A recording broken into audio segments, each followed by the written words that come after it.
Good evening पूजा, रूपाली, संजना, कविता, ज्योति, चारू। पूरा दरवाजा बंद कर। नहीं, बंद मत कर। आवाज़ थोड़ी ठीक नहीं है कविता, बैकग्राउंड वॉइस है। हाँ, थोड़ी सी बैकग्राउंड नॉइज है। अगर काम चल जाए तो काम चला लेना, क्योंकि यहाँ पर सिर्फ फैन है और रूम छोटा सा है, सफोकेशन बहुत ज़्यादा हो रही है। मुझे तो ये डाउट हो रहा है कि मैं 2 घंटे की क्लास ले पाऊँगा कि नहीं, क्योंकि जिस तरह से सफोकेशन हो रही है वैसे हेडेक भी धीरे धीरे बढ़ रहा है। ठीक है। रूपाली का क्वेश्चन है, सर स्वीट का प्लुरल हो सकता है? यस, देखो स्वीट 2 तरीके से होता है। ठीक है। अगर आप मिठाइयों की बात करते हो तो वो एक नाम है, वो एक नाउन है, तब आप स्वीट्स कर सकते हो, कोई प्रॉब्लम नहीं है।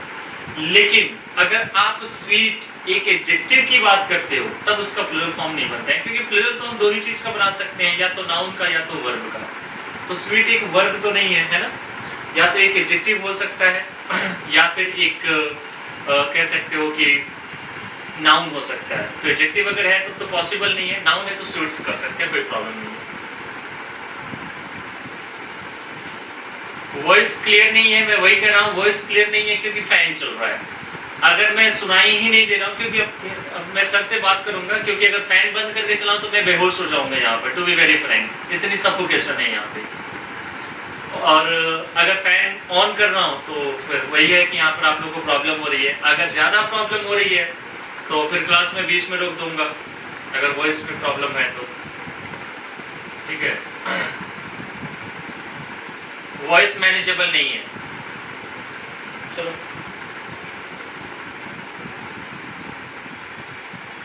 थोड़ा फर्क पड़ा है, थोड़ा फर्क पड़ा है वॉइस में।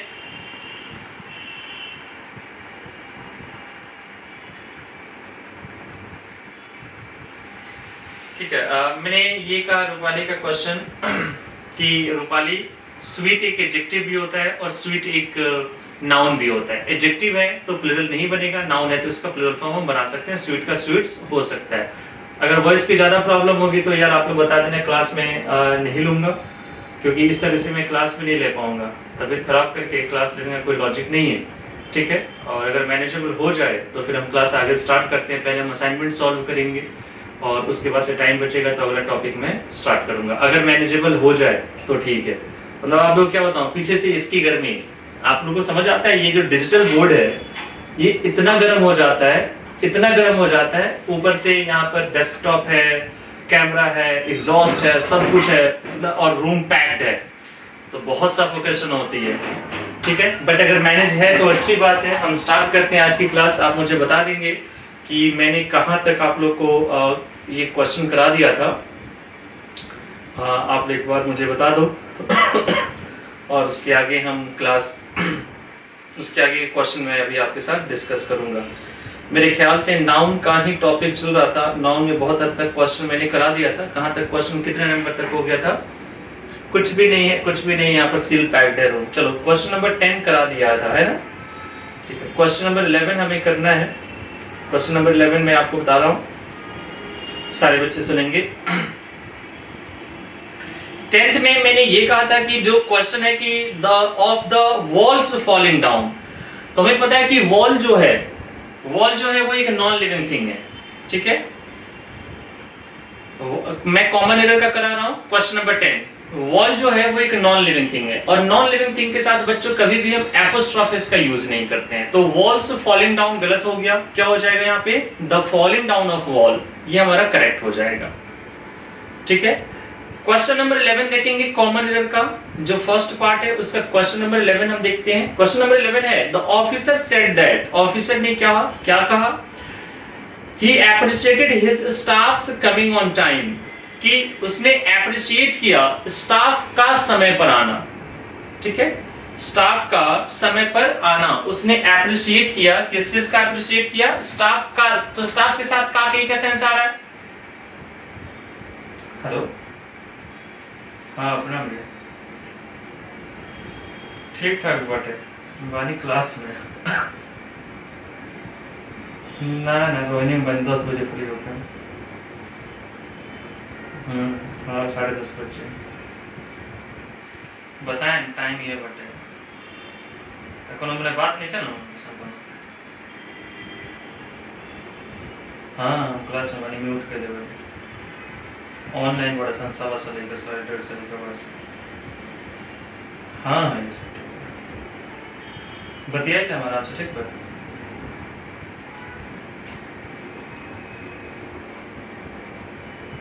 देखो इसमें क्या है इसमें प्रॉब्लम क्या है स्टाफ का समय पे आना तो स्टाफ का STAFF हमने कर दिया ठीक है स्टाफ का और स्टाफ की मीनिंग क्या होती है आपको पता है कर्मचारी तो स्टाफ का की का सेंस देना है तो लास्ट का जो लेटर है वो S नहीं है S नहीं है तो क्या करना चाहिए हमें यहाँ पर एपोस्ट्रोफ S यानी कि ये इसका करेक्शन होगा staffs coming on time staff का समय पर आना ठीक है काके का सेंस देना है जैसे कुछ बच्चों ने ये किया है कि हाँ सर इसका आंसर ये होगा ये कैसे हो सकता है इसमें भी तो काके का सेंस नहीं आ रहा है बात समझ रहे हो इसमें भी तो काके का सेंस नहीं आ रहा है काके का सेंस के लिए एपोस्ट्रोफ एस का यूज करना चाहिए इसलिए हमने किया यहाँ पर staffs coming on time question number 12 देखेंगे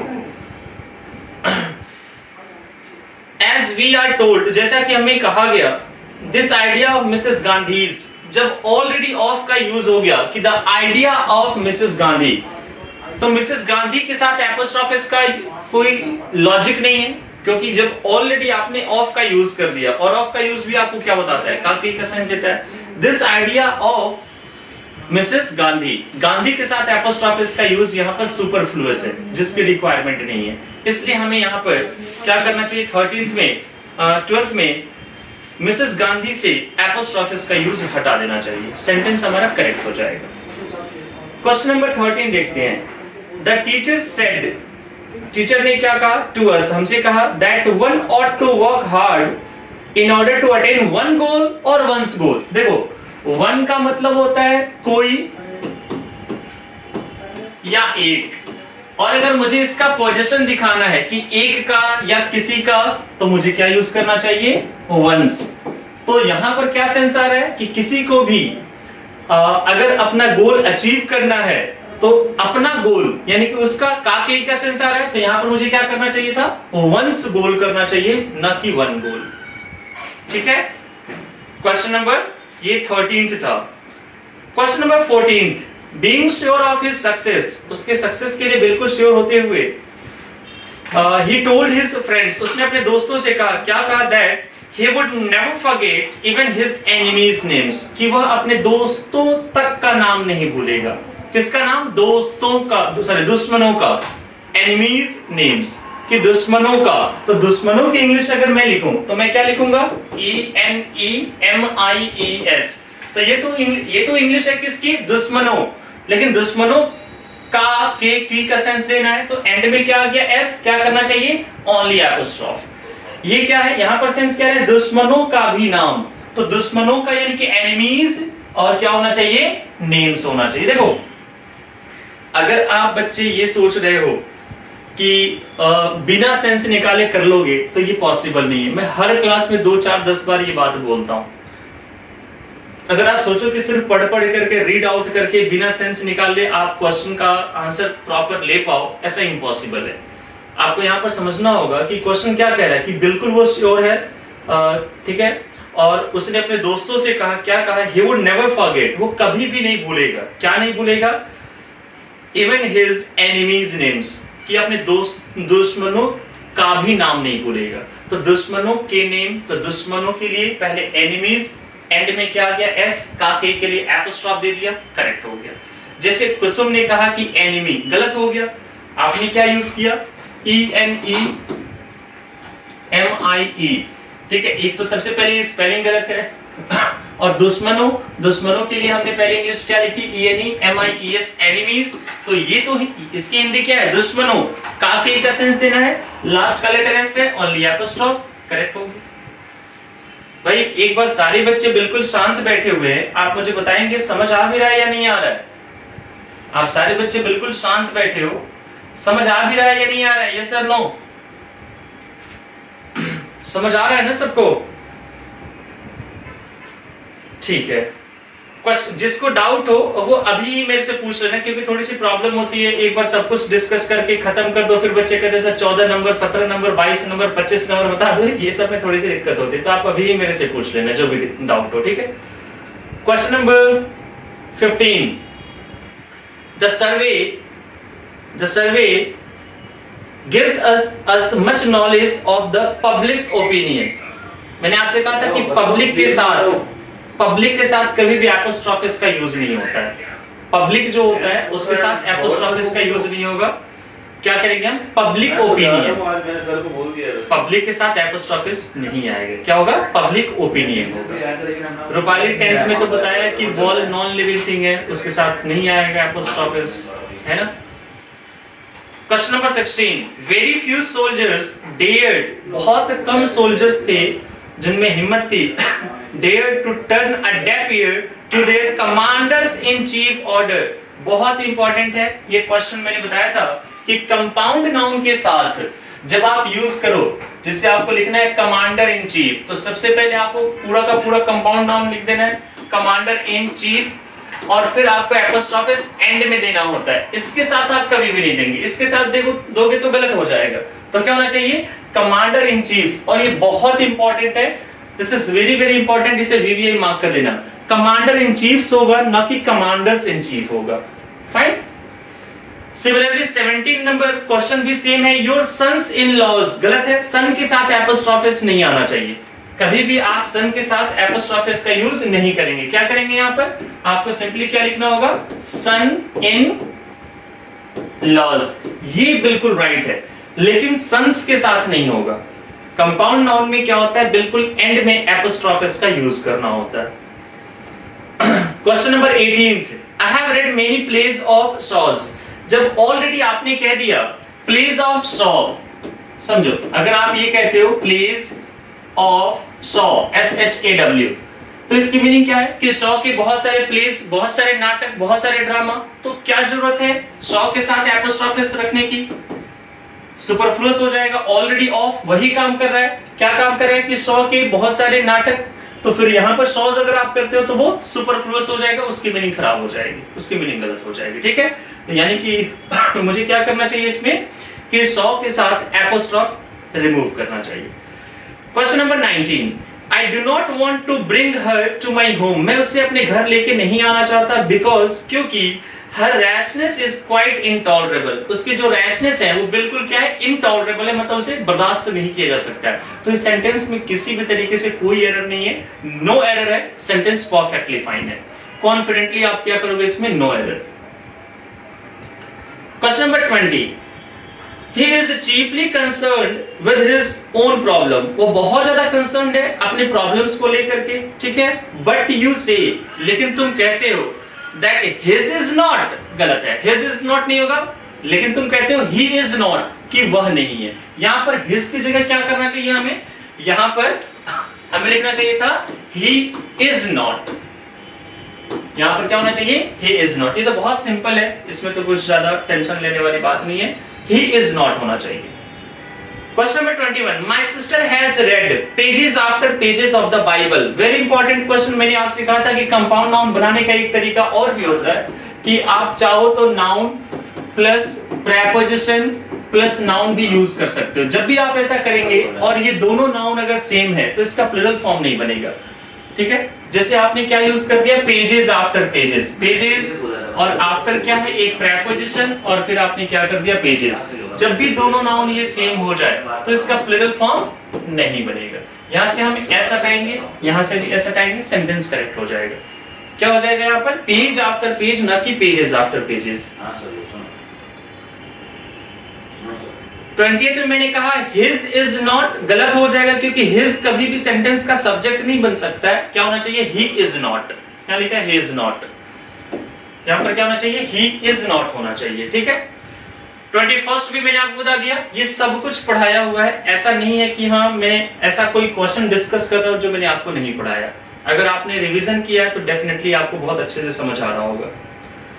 question number 22, I went to the temple with my parents, aunts and cousin sisters. बहुत अच्छे से ये ध्यान रखना कि अगर मैं कजन वर्ड लिखता हूं तो cousin is equal to brother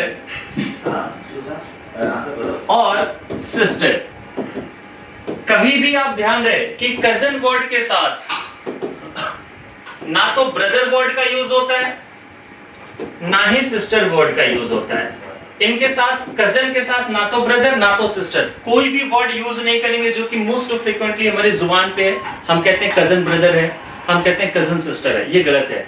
आप सिंपली क्या कहोगे, ही इज माई कजन, आप सिंपली कहोगे शी इज माई कजन, ठीक है। लेकिन कजन वर्ड के साथ कभी ब्रदर और सिस्टर वर्ड का यूज नहीं होना चाहिए। अगर आपने किया तो एब्सोल्युटली रॉन्ग है। क्वेश्चन नंबर 22 में भी वही है, क्या होना चाहिए, I went to the temple with my parents, aunts and cousins. बस सिस्टर्स वर्ड यहां से हम रिमूव कर देंगे। क्यों रिमूव कर देंगे, इसका रीजन आपके सामने है।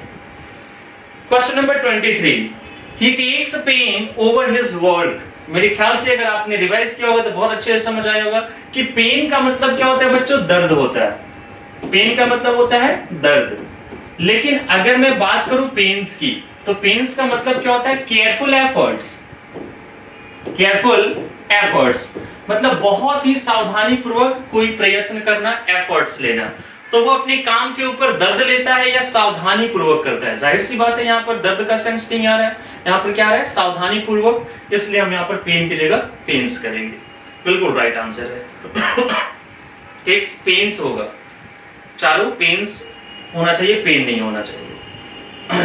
24 देखते हैं। The manager put forward a number of criterions। ये भी आप लोगों को मैंने पढ़ाया है कि क्राइटेरियन जो होता है, क्राइटेरियन जो होता है ये एक सिंगुलर वर्ड है जो हम कहते हैं कंडीशंस रिक्वायर्ड। इसका प्लूरल फॉर्म बनाने के लिए हम क्या करते हैं, क्राइटेरिया। क्राइटेरिया एक प्लूरल फॉर्म है। तो यहां पर हमने क्या कर दिया गलती से इस सेंटेंस में, इसमें मिस्टेक क्या है कि क्राइटेरियन का प्लूरल इसमें एस ऐड करके बना दिया, जबकि हमें अच्छे से पता है कि इसमें एस ऐड करके प्लूरल नहीं बनाएंगे। इसका प्लूरल क्या होता है, क्राइटेरिया। सब मैंने नाउन में आप लोगों को पढ़ाया है, नाउन के नंबर के टॉपिक में, ठीक है।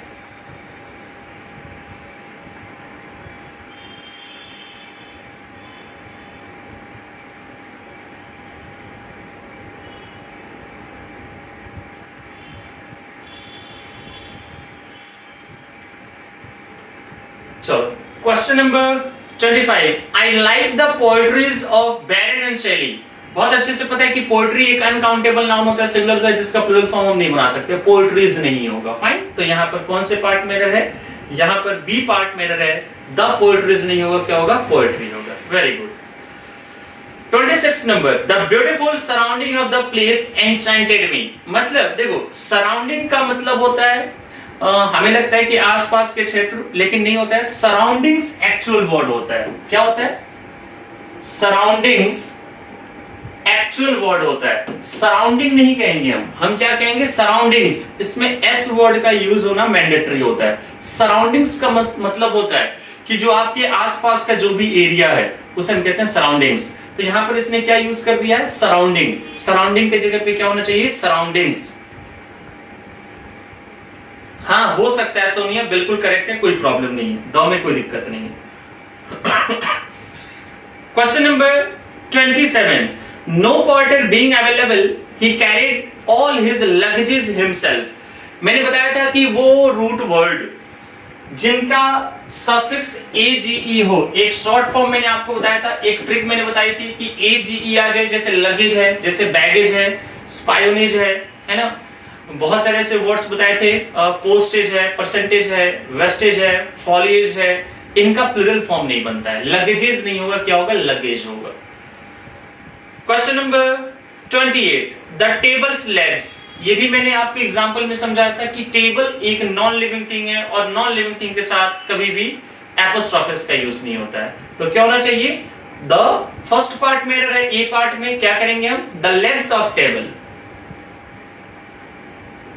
यस यस यस सपना, बिल्कुल राइट का, क्या हो जाएगा, द लेग्स ऑफ टेबल, क्योंकि नॉन लिविंग थिंग के साथ ऑफ का यूज होता है, एपोस्ट्रोफिस नहीं होता है। द लेग्स ऑफ टेबल, बिल्कुल ठीक है। Question number 29, the sceneries of Kashmir is very charming. मैंने ये भी बताया था, आप याद करो, बहुत सारी शॉर्टकट ट्रिक्स मैंने आपको बताई थी कि कभी भी अगर आप आर वाई वाला वर्ड देखते हो जिसके एंड में आर वाई आ जाए, वो क्या बनाता है, एक एब्स्ट्रैक्ट नाउन बनाता है। और एब्स्ट्रैक्ट नाउन क्या होता है, इसका प्लूरल फॉर्म हम नहीं बना सकते हैं, ये एक अनकाउंटेबल नाउन होता है। तो सीनरी में देखो क्या है, SCENERY, सीनरी में RY आ गया है ना, तो इसका प्लूरल फॉर्म नहीं बनाया जा सकता। सीनरीज कहना एब्सोल्युटली रॉन्ग है। हम यहाँ पे क्या करेंगे, सीनरी करेंगे, यानी कि यहाँ पर सीनरीज के जगह पे सीनरी होना चाहिए, फर्स्ट पार्ट में रहता है। Question number 38, the driver showed great talent in keeping the damaged car under control. बहुत अच्छा क्वेश्चन है। जब हम कहते हैं कि सर पेपर बहुत टफ आया था, तो इसी तरीके के क्वेश्चन आते हैं। इस क्वेश्चन में आप ढूंढते रह जाओगे, आपको एरर जल्दी नहीं मिलेगी। मतलब मैं आपको ऐसे अंडरस्टिमेट नहीं कर रहा हूं, ऐसे मत सोचना कि हाँ मैं आपको अंडरस्टिमेट कर रहा हूं, बट मेरे ख्याल से जितने बच्चे अभी लाइव हैं, आप लोग को इस सेंटेंस में एरर नहीं मिलेगी। आप नंबर ढूंढोगे, आप इसमें एपोस्ट्रोफिस ढूंढोगे, आप इसमें जेंडर ढूंढोगे, बहुत सारी चीजें ढूंढ लोगे, लेकिन एरर नहीं मिलेगी। देखो दो चीज होती है, आपने एक वर्ड सुना होगा, वैसे ये भी वर्ड आप लोग लिख लेना कहीं ना कहीं पे, वर्साटाइल। वर्साटाइल एक वर्ड आपने सुना होगा, है ना, एक वर्ड होता है वर्साटाइल। वर्साटाइल का मतलब क्या होता है, जो लोग बहुत सारे फील्ड्स में टैलेंटेड हैं, ठीक है, जो लोग बहुत सारे फील्ड में संजना गलत आंसर है, और करिश्मा आप बी कह रहे हो, तो बी से तो मुझे नहीं पता चलेगा ना कि इसमें क्या एरर है। आप स्पेसिफाई करो कि सर ये गलत है, इसके जगह पे ये होना चाहिए, ठीक है, करिश्मा। खैर आप यहाँ पर देखें, वर्साटाइल का मतलब होता है कि जो लोग एक से ज्यादा फील्ड में टैलेंटेड हैं, बहुत सारी चीजों की नॉलेज है। सपोज कोई बहुत अच्छा गाना गाता हो, बहुत अच्छा डांस करता हो, पढ़ाई में बहुत अच्छा हो, है ना, खेलने में बहुत अच्छा हो, तो हम कहेंगे कि वाह यार ये तो वर्साटाइल है। यानी हम ये कह सकते हैं कि टैलेंटेड इन मेनी फील्ड, ठीक है, टैलेंटेड इन मेनी फील्ड, बहुत सारे फील्ड्स में अगर वो टैलेंटेड है तो हम उसे क्या कहते हैं, वर्साटाइल। ठीक, एक दूसरा वर्ड होता है प्रोडिजी, PRODIGY। याद रखना ये सारे वर्ड्स काफी बार पेपर में आपके पूछे गए हैं। इसकी भी मीनिंग सेम होती है कि टैलेंटेड इन मेनी फील्ड्स, ये भी क्या है, बहुत सेम मीनिंग देता है, talented in many fields. But कुछ तो डिफरेंस होता होगा, हाँ जी बिल्कुल डिफरेंस होता है। दोनों की मीनिंग तो हमें सेम मिल रही है, लेकिन इसमें डिफरेंस ये है कि जो लोग प्रोडिजी होते हैं उनमें ये सारी क्वालिटी बचपन से होती है। जो लोग वर्साटाइल होते हैं वो बड़े होने के बाद ये सारी चीजें सीखते हैं। जैसे कभी कहीं पे गाना गाना सीख लिया, कहीं पे डांस करना सीख लिया, है ना, कहीं पे कोई गेम खेलना सीख लिया ये। और आपने देखा होगा अपने आसपास मोहल्ले में, चाहे अपने घर परिवार में, कि कुछ बच्चे ऐसे होते हैं ना कि वो बचपन से ही सारी चीजों में आगे होते हैं। गाना बहुत अच्छा गा रहा है, डांस बहुत अच्छा कर रहा है, पढ़ाई में बहुत अच्छा है, तब आप उसे वर्साटाइल नहीं कहोगे। क्यों? क्योंकि ये चीज उसकी गॉड गिफ्टेड है और वो बचपन से है। तो यहाँ पर हम क्या कहेंगे, बाई बर्थ। जो जन्म से है टैलेंटेड बहुत सारे फील्ड्स में, उसे प्रोडिजी कहेंगे, और जो बचपन से है, जो बड़े होने के बाद सीखा है, उसे हम क्या कहते हैं, वर्साटाइल कहेंगे। खैर ये तो इस क्वेश्चन से हटके मैंने बता दिया। इससे सेंटेंस में प्रॉब्लम क्या है, देखो ये मैंने क्यों बताया, आपको अब ये बात भी समझ आ जाएगी। कितना नंबर क्वेश्चन था, question number 38, the driver showed great talent in keeping. ठीक है, देखो एक चीज समझना, डिफरेंस, टैलेंट, ठीक है, और एक होता है स्किल। अब इनके ये दोनों वर्ड और इनको आपस में इसमें मिक्स नहीं करना, ये खत्म। अब मैं जब आपको ये पढ़ा रहा हूं तो इसका लॉजिक यहां नहीं लगाना, ये दोनों अलग खत्म। अब मैं ये बता रहा हूं, टैलेंट जो होता है बच्चों, टैलेंट जो होता है वो चीजें सीखी नहीं जाती है। जो चीज आप सीखते हो उसे हम क्या कहते हैं, स्किल। स्किल को हम लर्न करते हैं, सीखते हैं। आपने बहुत सारे गवर्नमेंट की स्कीम्स देखी होगी, स्किल डेवलपमेंट, तो बड़े होने के बाद वो चीजें सीखी जाती है। तो क्या जो ड्राइविंग है क्या ये बचपन से हमें पता है या हम बड़े होकर के सीखते हैं? सोच के देखो। तो ड्राइविंग एक टैलेंट है या ड्राइविंग एक स्किल है? सोच के बताओ आप सारे बच्चे। स्किल हम सीखते हैं बड़े होने के बाद, तो ड्राइविंग एक स्किल है या ड्राइविंग एक टैलेंट है ना? तो ड्राइविंग क्या है, स्किल है। इसीलिए इस सेंटेंस में क्या होना चाहिए, ड्राइविंग स्किल, न कि ड्राइविंग टैलेंट। तो यहां पर क्या होगा 30th नंबर में, the driver showed great skill न कि टैलेंट। डिफरेंस क्लियर हुआ? यस और नो? यस और नो? डिफरेंस क्लियर हुआ? जो मैं बताना चाह रहा था कि क्या बेसिक प्रॉब्लम है इसमें, कि टैलेंट अलग होता है और स्किल हम सीखते हैं, ठीक है। चलो इसका आप स्क्रीनशॉट ले लेना, ठीक है, बहुत इंपॉर्टेंट है। Question number 31, When I entered the bedroom, I saw a snake crawling on the ground. हमेशा ध्यान रखना, दो वर्ड फिर से मैं यहाँ पर बैकग्राउंड में बता रहा हूं, एक होता है हाउस और एक होता है होम, ठीक है। एक होता है ग्राउंड और एक होता है फ्लोर। देखो ये जो हाउस होता है ये होता है स्ट्रक्चर। स्ट्रक्चर की स्पेलिंग गलत लिख दी है मैंने,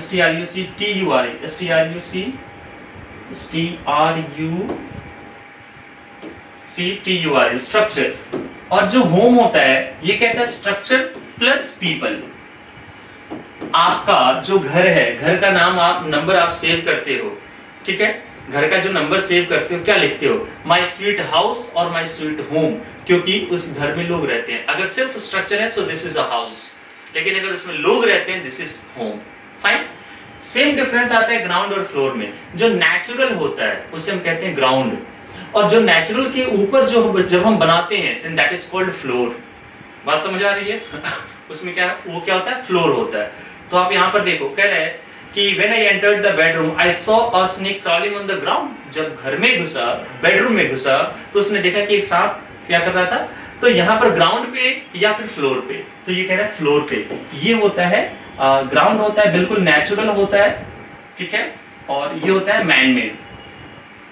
आप देखते हो हम क्या कहते हैं? ग्राउंड फ्लोर मतलब नेचुरल, और जो फर्स्ट सेकंड थर्ड इसे ग्राउंड नहीं कहते, इसे हम क्या नाम देते हैं? फ्लोर का नाम देते हैं, ठीक है। टैलेंट किसे बोलेंगे? जो हमारे पास पहले से है, ठीक है, उसे हम टैलेंट कहेंगे। अच्छा, दूसरा 30 नंबर क्वेश्चन का आंसर क्या होगा? अभी तो बताया, क्या हो गया? कनेक्ट डिस्कनेक्ट हुआ था क्या संजना? टैलेंट नहीं होगा, स्किल होगा। अभी तो बताया। क्या हुआ आप लोग का? ये डिस्कनेक्ट हो जाता है क्या? समझ आया या दिक्कत वाली बात है? आप मुझे बताओ, समझ आ रहा है? ओके, ठीक है। और 30th नंबर, डिस्टर्बेंस आ रही है किस तरह की? ये फैन की, वही जो मैंने बताया उसी पे डिस्टर्बेंस है या कुछ और भी डिस्टर्बेंस लग रही है?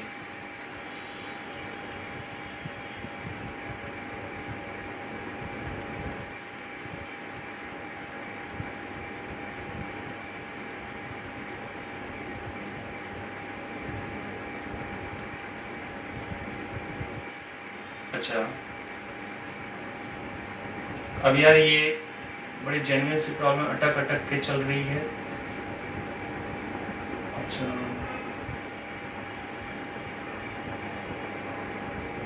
ओके, तो मेरे ख्याल से अगर ये प्रॉब्लम हो रही है तो सबके साथ अगर प्रॉब्लम हो रही है तो डेफिनेटली यहाँ से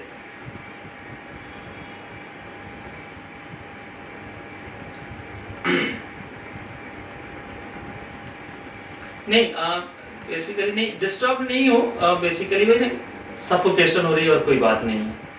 सफोकेशन हो रही है और कोई बात नहीं। मुझे लग रहा है कि 2-4 दिन, एक सप्ताह बाद यहाँ पर पढ़ाना मेरे लिए थोड़ा सा मुश्किल हो जाएगा, जिस तरीके से अगर कुछ यहाँ पर ये ना हो, क्योंकि सर धीरे धीरे धीरे करके ऐसा ना भारी सा हो रहा है, और मुझे लग रहा है नहीं लग रहा है कि मैं 10 बजे तक क्लास खींच पाऊंगा। तो इसलिए थोड़ा सा डिस्ट्रैक्टेड भी लग रहा हूँ। 1 मिनट में ऊपर भी मैसेज पढ़ लूँ, कुछ बच्चों ने कमेंट भी किया है। Video pause okay, got it, ठीक है। 30 का आंसर बता दिया मैंने, टैलेंट भी बता दिया मैंने। क्रॉल और क्रिपिंग में देखो, क्रॉल और क्रिपिंग पता है क्या होता है? बहुत हद तक सेम होता है, ठीक है, बहुत हद तक सेम होता है क्रॉल और क्रिपिंग। लेकिन अगर डिफरेंस देखो तो दोनों एक दूसरे के सिनोनिम है। क्रीप में क्या होता है? क्रिपिंग में क्या होता है कि बिना रुके लगातार ऐसे मतलब खींच के चलना, जैसे आपने देखा होगा केंचुआ वगैरह क्या होता है, बिना रुके वो चल रहे हैं। क्रॉल में क्या होता है कि चलते हैं रुकते हैं। जो कॉन्टिन्यूअल और कॉन्टिन्यूअस वर्ड में डिफरेंस होता है, सेम इसमें भी होता है। कॉन्टिन्यूअल क्या होता है? रुक रुक करके लगातार, और कॉन्टिन्यूअस होता है बिना रुके लगातार, ठीक है। सब कर रखा है लेकिन फिर भी 30 के आंसर के बाद हाँ मैं वही करूंगा, योगिता आई थिंक।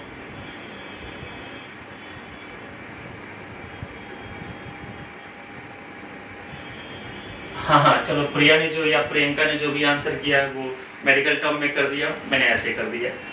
चलो ठीक है, देखता हूँ जो भी बेस्ट पॉसिबल होगा वो मैं करूंगा, क्योंकि यहाँ पर जो बेस्ट पॉसिबल है वो मैंने कर रखा है, दरवाजा वगैरह खिड़की नहीं है, कर रखा है। खैर देखते हैं, चलो बच्चों टेंशन मत लो, बट यहाँ तक तो समझ आया होगा। चलो आगे देखते हैं। क्वेश्चन नंबर 32 में arms are given to the poors. आपको पिछली क्लास में बताया था कि कुछ क्या होते हैं कि ह्यूमन क्वालिटीज होती है जिसका प्लूरल फॉर्म कभी भी हम नहीं बना सकते हैं। अगर बनाना भी होगा तो एस ऐड करके नहीं, द का यूज करके, ठीक है। तो द पुअर होगा, ना कि पुअर्स होगा, ठीक है जी। द पुअर होगा, पुअर्स नहीं होगा। 31 दोबारा बता दो। 31 में मैंने ये कहा कि यहाँ पर ग्राउंड नहीं होना चाहिए, क्योंकि ग्राउंड नेचुरल होता है और जो हम मैनमेड बनाते हैं उसे हम फ्लोर का नाम देते हैं। तो इसलिए यहाँ पर फ्लोर होना चाहिए, ना कि ग्राउंड होना चाहिए, ठीक है। अच्छा, आर्म्स क्या है?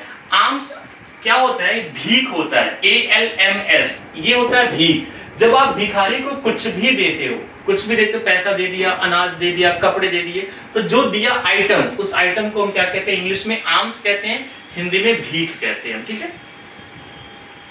Question number 33, the population of India is divided into two classes, haves and haves not। Once again very important question, बहुत important question है, इसे ये vocabulary में काम आएगा। पता है, ये जो मैं आपको बीच बीच में जो वर्ड बता रहा हूँ, versatile, prodigy वगैरह वगैरह, ये ऐसा नहीं है कि क्वेश्चन नहीं, ये fill up the blanks से बहुत यूजफुल हो जाएगा। तो इसे कहीं सेपरेटली लिखते रहना ताकि आपके vocabs के लिए यूजफुल है।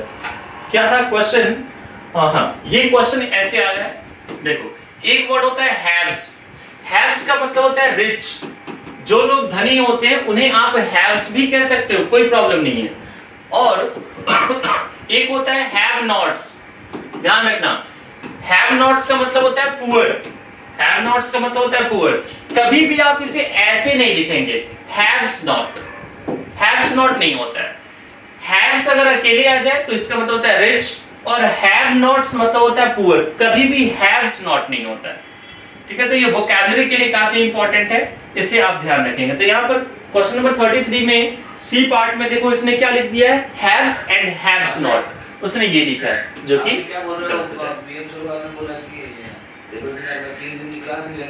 और 34th में आप देखेंगे all his sister in laws. मैंने बताया था कि सिस्टर इन लॉ में आप चेक करो कि कौन सा वर्ड इंपॉर्टेंट है। कंपाउंड नाउन याद है, मैंने आपको एक ट्रिक बताई थी, कॉन्सेप्ट बताया था, जो याद करने की जरूरत नहीं थी, कॉन्सेप्चुअली आप कर सकते हो। तो वर्ड इसमें इंपॉर्टेंट है सिस्टर। तो जो भी वर्ड इंपॉर्टेंट होता है हम उसी का प्लूरल फॉर्म बनाते हैं। तो सिस्टर इन लॉ में प्लूरल क्या बनेगा? Sisters in law. क्या करेंगे हम? Sisters in law. देखो जी, सिस्टर्स इन लॉ। एक बात समझना, जैसे कुछ बच्चों का आंसर आया है, कुसुम का आंसर आया और आई थिंक संजना। देखो आप लोग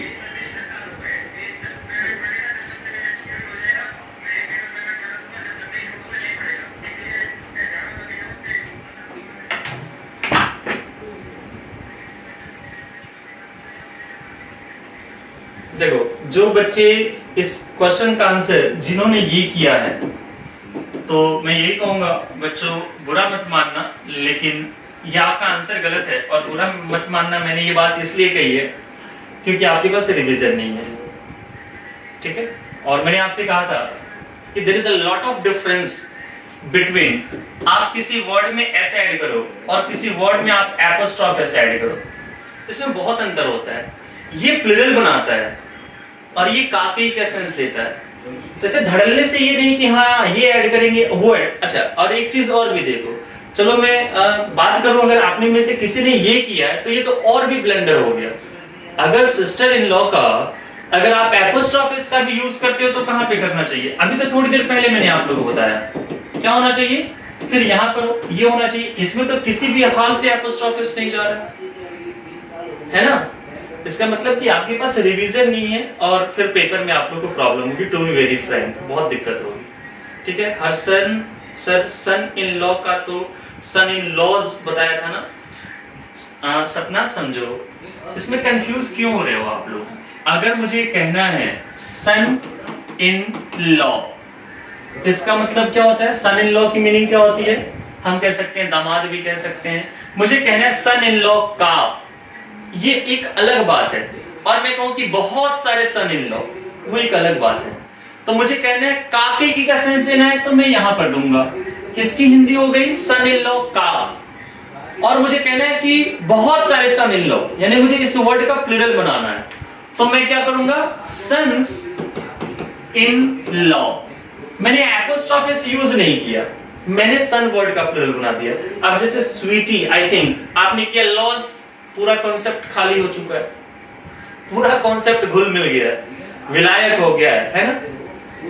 कुछ भी याद नहीं है, बहुत दिक्कत होगी, बहुत दिक्कत होगी। अब देख रहे हो, मैं बार बार आप लोगों से कहता था रिवीजन करो करो करो, सब बेकार हो जाएगा। जिसको समझ आ रहा है उसके लिए तो बहुत अच्छी बात है, लेकिन जिनके आंसर गलत आ रहे हैं, जो गलत तरीके से आंसर कर रहे हैं, तो बहुत बड़ा कंसर्न है। क्योंकि यार मैं भी बहुत जान लेकर के पढ़ा रहा हूँ, कोशिश कर रहा हूँ बेसिक बेसिक छोटी छोटी बातें आपको समझाऊं बताऊं, लेकिन फिर भी अगर गलतियां हो रही है तो ये आपके पार्ट में गलतियां है, ठीक है? तो आप अपने पार्ट में ठीक करो, आपको रिवीजन करना होगा। डाउट्स निकल रहे हैं, मैं मैसेज पीछे जा करके पढ़ करके देख करके बताता हूँ कि किसके क्या डाउट्स हैं। डाउट से तो मैं नहीं भाग रहा हूँ, लेकिन आप डाउट्स भी नहीं पूछोगे, दिक्कत है। 32 में मैंने ये कहा है, पुअर का प्लूरल कभी भी पुअर्स नहीं होता है, द पुअर होता है, ठीक है? टाइम कितना हो रहा है? 40। इसमें 40 क्वेश्चन है। क्वेश्चन नंबर कौन सा है? 33, 34। चलो कर लेते हैं। 34 सही हो गया। 34 तो मैंने बता दिया। 35 देते थे। The fans blade. फैन जो है एक नॉन लिविंग थिंग है, नॉन लिविंग थिंग के साथ एपोस्ट्रोफिस नहीं आता है, ठीक है जी? तो क्या होना चाहिए? The blade of fan. Fans नहीं होगा, द ब्लेड ऑफ फैन, क्योंकि ऑल ठीक है। सर लुकर ऑन में भी सेम लुकर्स ऑन होगा, इसमें भी नहीं आएगा। हाँ ठीक है कुसुम, बिल्कुल ठीक है। द ब्लेड ऑफ फैन होगा, फैन नॉन लिविंग थिंग है, नहीं होगा। She wears spectacle। स्पेक्टेकल करके कोई वर्ड नहीं होता है, स्पेक्टेकल्स होता है, ये भी पढ़ाया होगा, याद करो जॉइंट कॉम्प्लीमेंट्री पार्ट्स में। स्पेक्टेकल्स का मतलब होता है चश्मा, जैसे मैंने पहन रखा है, इसे हम कहते हैं स्पेक्टेकल्स। स्पेक्टेकल नहीं कहोगे आप, ठीक है? Question number 37, all the furnitures. गलत हो गया, फर्नीचर का प्लूरल नहीं बनता है, फर्नीचर्स कहना गलत है। क्या कहेंगे? ऑल द फर्नीचर, और वहां पर क्या आना चाहिए? हैज आना चाहिए, क्योंकि ये हमेशा क्या होता है? सिंगुलर। याद करो मैंने लिखाया था, फर्नीचर का प्लूरल नहीं बनेगा, हम क्या करेंगे? ऑल द फर्नीचर, और यहां पर क्या आ जाएगा? हैज आ जाएगा। यहां पर क्या आ जाएगा? हैज, क्योंकि आपको पता है कि जो फर्नीचर है वो क्या होता है? एक सिंगुलर नाउन होता है, ठीक है जी? Question number 38, the angry mob attacked the police officer when they came to raise the illegal construction। ध्यान रखना। चलो मैं आपको यहाँ पे बताता हूँ, ये सुपरफ्लुअस वर्ड है। मॉब का मतलब क्या होता है? Group of angry people. जो लोग गुस्से में होते हैं उनका जो ग्रुप होता है उसे हम कहते हैं मॉब। तो इसमें तो ऑलरेडी एंग्री का सेंस आ रहा है, तो कभी भी आप एंग्री मॉब नहीं कहोगे। रीजन समझ आया? क्योंकि मॉब का तो मतलब ही होता है एंग्री लोगों का ग्रुप, तो यहां से एंग्री वर्ड हटाना पड़ेगा, यहां से एंग्री वर्ड हटाना पड़ेगा मुझे।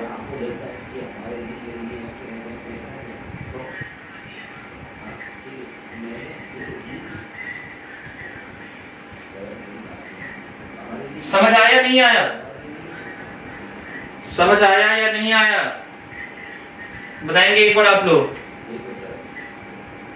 एंग्री मॉब में अपने आप एंग्री वर्ड छुपा हुआ है, तो उसके साथ हम सुपरफ्लुअसली एंग्री वर्ड का यूज नहीं करेंगे, ठीक है? Question number 39, they left their luggages. फिर से लगेजेस आ गया। लगेज बैगेज का मैंने कहा था प्लूरल फॉर्म नहीं बनाएंगे, ठीक है? तो यहां पर लगेजेस नहीं होगा, लगेज होगा। सिंपली क्या करेंगे? हम लगेज करेंगे। मैंने ये बताया फर्नीचर्स नहीं होगा, फर्नीचर का प्लूरल फॉर्म नहीं बनता है। 37 में फर्नीचर होगा और हैव की जगह हैज होगा, क्योंकि फर्नीचर एक सिंगुलर वर्ड होता है, ठीक है। 39 में लगेजेस नहीं होगा, क्योंकि लगेज जो है वो क्या होता है आपका एक अनकाउंटेबल नाउन होता है, ठीक है जी। Last question, the car could not ascend the steep hill because it was in the wrong gears. ये कैसे पॉसिबल है? ये कैसे पॉसिबल है? एक साथ एक से ज्यादा गियर में कोई गाड़ी हो सकती है क्या? है ना, एक ही गियर में होगी, गियर्स कर दिया तो प्लूरल, तो यहाँ पर गियर होना चाहिए, GEAR, गियर्स नहीं होगा, ठीक है जी। 35 में मैंने कहा फैन एक नॉन लिविंग थिंग है और नॉन लिविंग थिंग के साथ एपोस्ट्रोफिस का यूज नहीं होता है, फाइन। तो यहाँ पर द ब्लेड ऑफ फैन होगा, फैंस ब्लेड नहीं होगा, द ब्लेड ऑफ फैन होगा, फैंस ब्लेड नहीं होगा, ठीक है जी।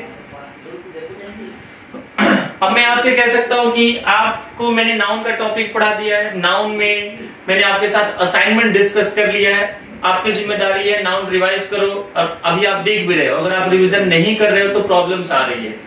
और एक बार जैसे मैं जानना चाहता हूं कि जिन बच्चों ने मेरे से क्लास ले ली है, बहुत सारे टॉपिक्स पढ़ लिए, एक बार आपसे मैं जानना चाह रहा हूं कि जितना मैंने टॉपिक आप लोगों को नाउन में पढ़ाया, types of noun, number, gender, case, compound noun, बहुत सारी चीजें मैंने पढ़ाई वगैरह वगैरह, क्या अगर आप वो पढ़ के जाते हो तो ये क्या सारे क्वेश्चन आपके नहीं सॉल्व हो जाएंगे? मेरे ख्याल से 90% तो क्वेश्चन सॉल्व हो जाएंगे, 90% क्वेश्चंस तो आपके सॉल्व हो जाएंगे। क्या कहते हो आप लोग?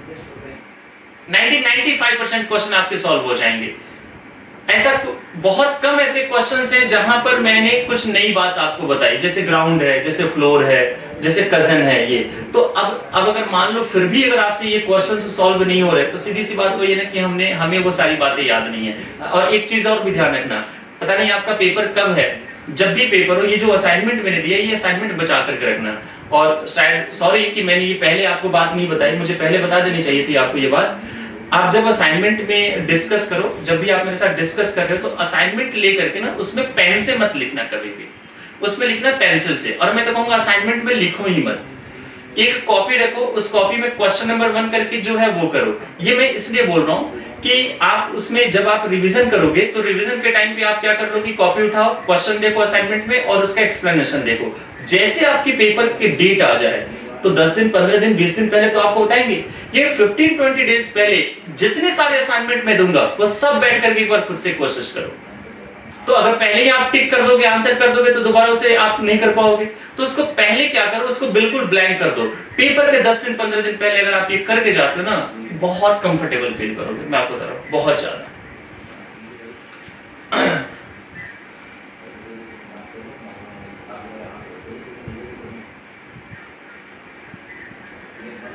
आरती, वेरी गुड, बहुत अच्छी बात है। And I must thank you कि आपने बहुत अच्छे से पढ़ा, इसलिए आपको आप में कॉन्फिडेंस भी है, ठीक है। और अभी तक आप रीजन के साथ आपने आंसर किया होगा। बिल्कुल ऐसे ही क्वेश्चन आएगा पूजा। हाँ, आज तक जो भी न्यू चीज थी वो डेफिनेटली मैंने आपको करवाया, रिवीजन बस आप लोग करो, ठीक है। तो हम चलते हैं आगे। आप एक बार मुझे फटाफट बता देंगे कि मैंने पिछली क्लास में आप लोग क्या पढ़ाया था? मेरे बिल्कुल भी ध्यान नहीं है, ताकि मैं वहां से, मेरे ख्याल से मैंने प्रोनाउन कंप्लीट करा दिया था, है ना?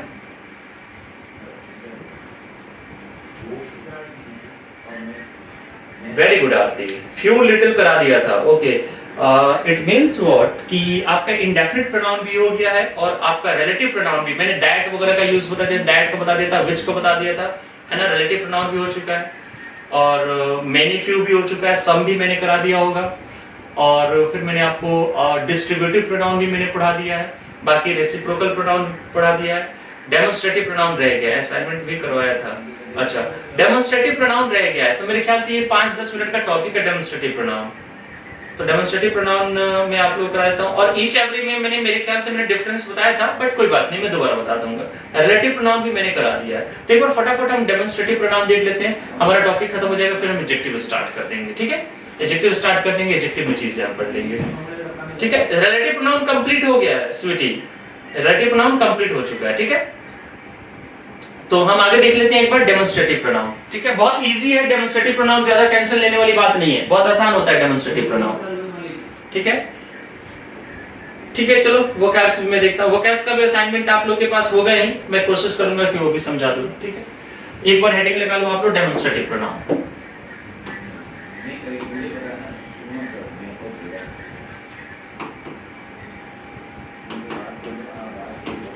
मुझे ऐसा लग रहा है मैंने ये टॉपिक पढ़ाया है, अब या तो आपकी क्लास में पढ़ाया है या कहाँ पढ़ाया है, मेरे ध्यान नहीं आ रहा, बट ऐसा लग रहा है मैंने पढ़ाया है डेमोन्स्ट्रेटिव प्रोनाउन या डेमोन्स्ट्रेटिव एडजेक्टिव। अगर पढ़ाया होगा मुझे बता देना आप लोग, ठीक है, ताकि टाइम वेस्ट ना हो। कोई बात नहीं, नहीं पढ़ाया तभी मैं दोबारा पढ़ा रहा हूँ, अगर रिपीट हो तो मुझे बता देना। इसमें बेसिकली ये हमें क्या बताता है, shows near और distant objects। ये क्या करता है, किसी भी चीज की नजदीकी या दूरी बताता है। देखो ऑब्जेक्ट, आपको आपके पास साइंस की अच्छी नॉलेज है, ठीक है, कंपैरेटिवली मेरे पास जितनी है, मेरे पास तो नॉलेज नहीं है साइंस की, लेकिन साइंस में एक वर्ड यूज किया जाता है, ऑब्जेक्ट का मतलब लिविंग पर्सन भी होता है। मेरे ख्याल से इतना आप लोगों को पता होगा। ऑब्जेक्ट का मतलब क्या होता है साइंस के टर्म्स में, हम लिविंग पर्सन को भी ऑब्जेक्ट कहते हैं, नॉन लिविंग थिंग को भी कहते हैं, ठीक है। तो कई बार बच्चे यहां से गलत ये समझ लेते हैं कि हाँ ऑब्जेक्ट का मतलब ओनली नॉन लिविंग थिंग, ऐसा बिल्कुल भी नहीं है। कोई भी लिविंग थिंग या कोई भी नॉन लिविंग थिंग, अगर आप उसकी नजदीकी या दूरी को रिप्रेजेंट करना चाहते हो तो उसके लिए जो भी प्रोनाउन या एडजेक्टिव यूज करते हैं उसे हम क्या कहते हैं, डेमोन्स्ट्रेटिव। अगर आप इसके नाम को ध्यान से पढ़ो तो इसमें कुछ बातें छुपी हुई है जो आपको बहुत सारी क्लू दे सकता है। क्या क्लू दे सकता है, देखो डेमोन्स्ट्रेटिव, डेमोन्स्ट्रेटिव वर्ड निकला हुआ है, कहां से बना हुआ है, डेमोन्स्ट्रेट से, डेमोन्स्ट्रेट। और डेमोन्स्ट्रेट वर्ड का ही शॉर्ट फॉर्म होता है डेमो। जैसे आप लोग डेमो क्लास में बैठते हो, आपके घर में मान लो कोई एयर प्यूरिफायर आया, आप कहते हो इंस्टॉल करवाते कहते हो एक बार डेमो दे दो। डेमो देने का मतलब क्या है कि दिखा दो, ठीक है। तो डेमोन्स्ट्रेटिव प्रोनाउन या डेमोन्स्ट्रेटिव एडजेक्टिव बेसिकली दिखाने का काम करता है। क्या दिखाने का काम करता है, दो चीज, या तो नजदीकी या तो दूरी, इसीलिए इसका नाम पड़ गया क्या, डेमोन्स्ट्रेटिव।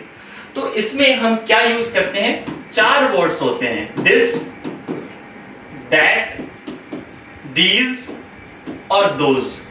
यही चार वर्ड्स होते हैं। ये प्रोनाउन का भी काम कर लेते हैं और ये एडजेक्टिव का भी काम कर लेते हैं। मेरे ख्याल से अभी तक एडजेक्टिव का कॉन्सेप्ट बहुत अच्छे से क्लियर होगा कि अगर इसके बाद नाउन आ जाए, ठीक है, तो ये एडजेक्टिव, इसके बाद भी नाउन आ जाए तो ये एडजेक्टिव, इसके बाद भी नाउन आ जाए तो एडजेक्टिव, इसके बाद भी नाउन आ जाए तो ये एडजेक्टिव। इन सारी केसेस में ये क्या बन जाता है, एडजेक्टिव बन जाता है, ठीक है जी।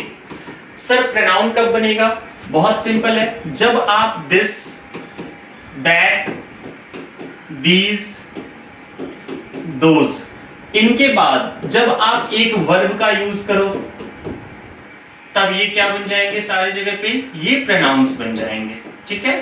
अगर इनके बाद वर्ब आ जाए तो ये क्या बन जाएंगे, ये प्रोनाउन। कौन से प्रोनाउन बन जाएंगे, ये डेमोन्स्ट्रेटिव प्रोनाउन बन जाएंगे। बहुत ही सिंपल है। अगर इनके बाद नाउन आ जाए तो डेमोन्स्ट्रेटिव एडजेक्टिव, और अगर इनके बाद ये वर्ब आ जाए तो ये डेमोन्स्ट्रेटिव प्रोनाउन बन जाएंगे। सर फिर बात आती है कि सर इसके साथ नाउन कैसा यूज होना चाहिए। ये तो बहुत सिंपल है कि दिस एक को रिप्रेजेंट करता है, इसलिए यहां पर सिंगुलर होगा नाउन। दैट कितने को रिप्रेजेंट करता है, एक को, सिंगुलर नाउन। दीज कितने को रिप्रेजेंट करता है, एक से ज्यादा को, प्लूरल नाउन। दोज कितने को रिप्रेजेंट करता है, एक से ज्यादा को, प्लूरल। सिमिलरली अगर वर्ब की बात की जाए तो सर वर्ब भी दो टाइप्स के होते हैं, सिंगुलर एंड प्लूरल। यहीं से कॉन्सेप्ट निकला है। दिस के साथ कैसी वर्ब आएगी, सिंगुलर वर्ब। दैट के बाद सिंगुलर वर्ब, दीज के बाद प्लूरल वर्ब, दोज के बाद भी प्लूरल वर्ब। अब ये हमें समझना है कि ये जो दिस होगा और दीज होगा, ये दोनों नजदीकी बताते हैं। क्या बताते हैं, नजदीकी, ठीक है। ये क्या बताते हैं, इधर से होगा, ठीक है, नजदीकी बताएंगे कोई चीज। अब मान लो कि कोई एक चीज मुझसे नजदीक है तो सिंगुलर चाहिए तो मैं यूज करूंगा दिस, और मैं कहूं कि ये सारी चीजें, एक से ज्यादा चीज अगर मुझसे नजदीक है तो मैं क्या करूंगा, दीस। सिमिलरली कोई चीज मुझसे दूर है तो दूर है तो मैं दैट यूज करूंगा, लेकिन अगर वो एक है तो दैट, और अगर एक से ज्यादा है तो क्या हो जाएगा, दोस। ये दोनों क्या बताते हैं, दूरी, ठीक है। अब इसके कुछ एग्जांपल्स देखते हैं। अगर मैं कहूं दिस इज अ चेयर, इसका मतलब पता है क्या है, इसका मतलब ये है, पहला क्वेश्चन आपसे ये पूछा जा सकता है कि बच्चों ये बताओ कि दिस यहाँ पर प्रोनाउन है या एडजेक्टिव है। तो हमने तुरंत देखा कि दिस के बाद सर वर्ब आ गई। जब वर्ब आ गई यानी कि ये प्रोनाउन है। कौन सा प्रोनाउन है सर? डेमोन्स्ट्रेटिव प्रोनाउन है। अब यहाँ पर ये क्या बता रहा है? दिस का यूज हमने क्यों किया? क्योंकि चेयर यहाँ पर कितनी है? एक है, यानी कि यह एक चेयर मुझसे नजदीक है, यानी कि वो जो चेयर रखी हुई है मुझसे नजदीक है। मान लो एक चेयर मुझसे बहुत दूर पे है, तो मैं क्या करूंगा? दूरी के लिए और एक के लिए क्या यूज होता है? Sorry that. दूरी है और दूर है, दूरी है और एक है, तो मैं क्या कहूंगा यहाँ पर? That is a chair, that is a chair. मान लो मेरे नजदीक बहुत सारी कुर्सियां रखी गई है, तो नजदीक है एक से ज्यादा है, नजदीक है एक से ज्यादा है, मैं क्या यूज करूंगा यहाँ पर? These are chairs. बिल्कुल ठीक है। और मैं कहूं मेरे से दूर है और बहुत सारी चेयर्स है, मेरे से दूर है और बहुत सारी है, तो दूर है और बहुत सारी है तो क्या होगा? Those are chairs. ठीक है। मुझे ये कहना है कि मेरे नजदीक एक लड़का बैठा है, मैं कहूं यह एक लड़का है, चाहे यह लड़का मेरा दोस्त है, तो वहां पर मेरे नजदीक है एक लड़का है, नजदीक है, मैं क्या यूज करूंगा? This boy is my friend. बिल्कुल ठीक है। और मैं कहूं कि वो जो लड़का बैठा है ना बिल्कुल दूर, वो मेरा दुश्मन है, तो बिल्कुल दूर है, ठीक है, वो बिल्कुल दूर है और एक है, क्या जाऊंगा? दैट। मैं कहूंगा दैट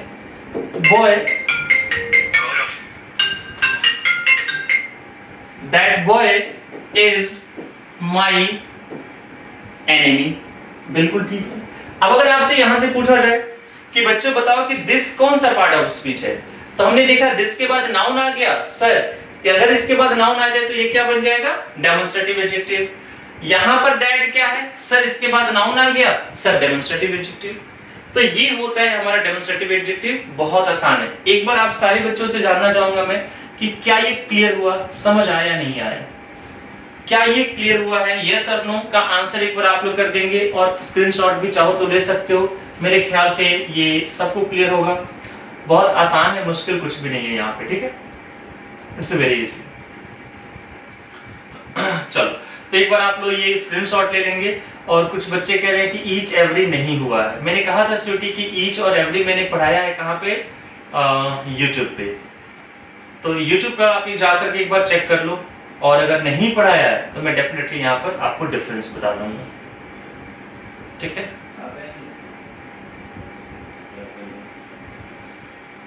वेरी सिंपल कि दोज आर चेयर्स दूर रखी गई है। अगर ऐसा है तो हम कहेंगे दोज आर चेयर्स। इजी है, कोई बात नहीं, मैं करा दूंगा अगर नहीं हुआ है तो। अगर बहुत सारी कुर्सियां हैं और मुझसे दूर है, तो दूर है तो क्या आएगा? दोज क्यों आएगा? क्योंकि प्लूरल है, दोज आर चेयर्स, ठीक है।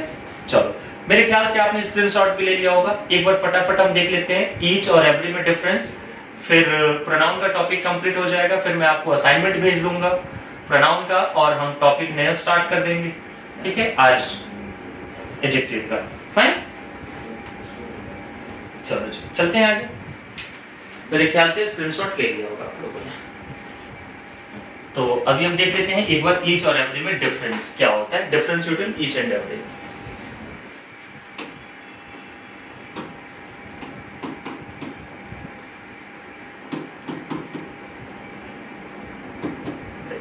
इसके हिंदी में लिख दूं?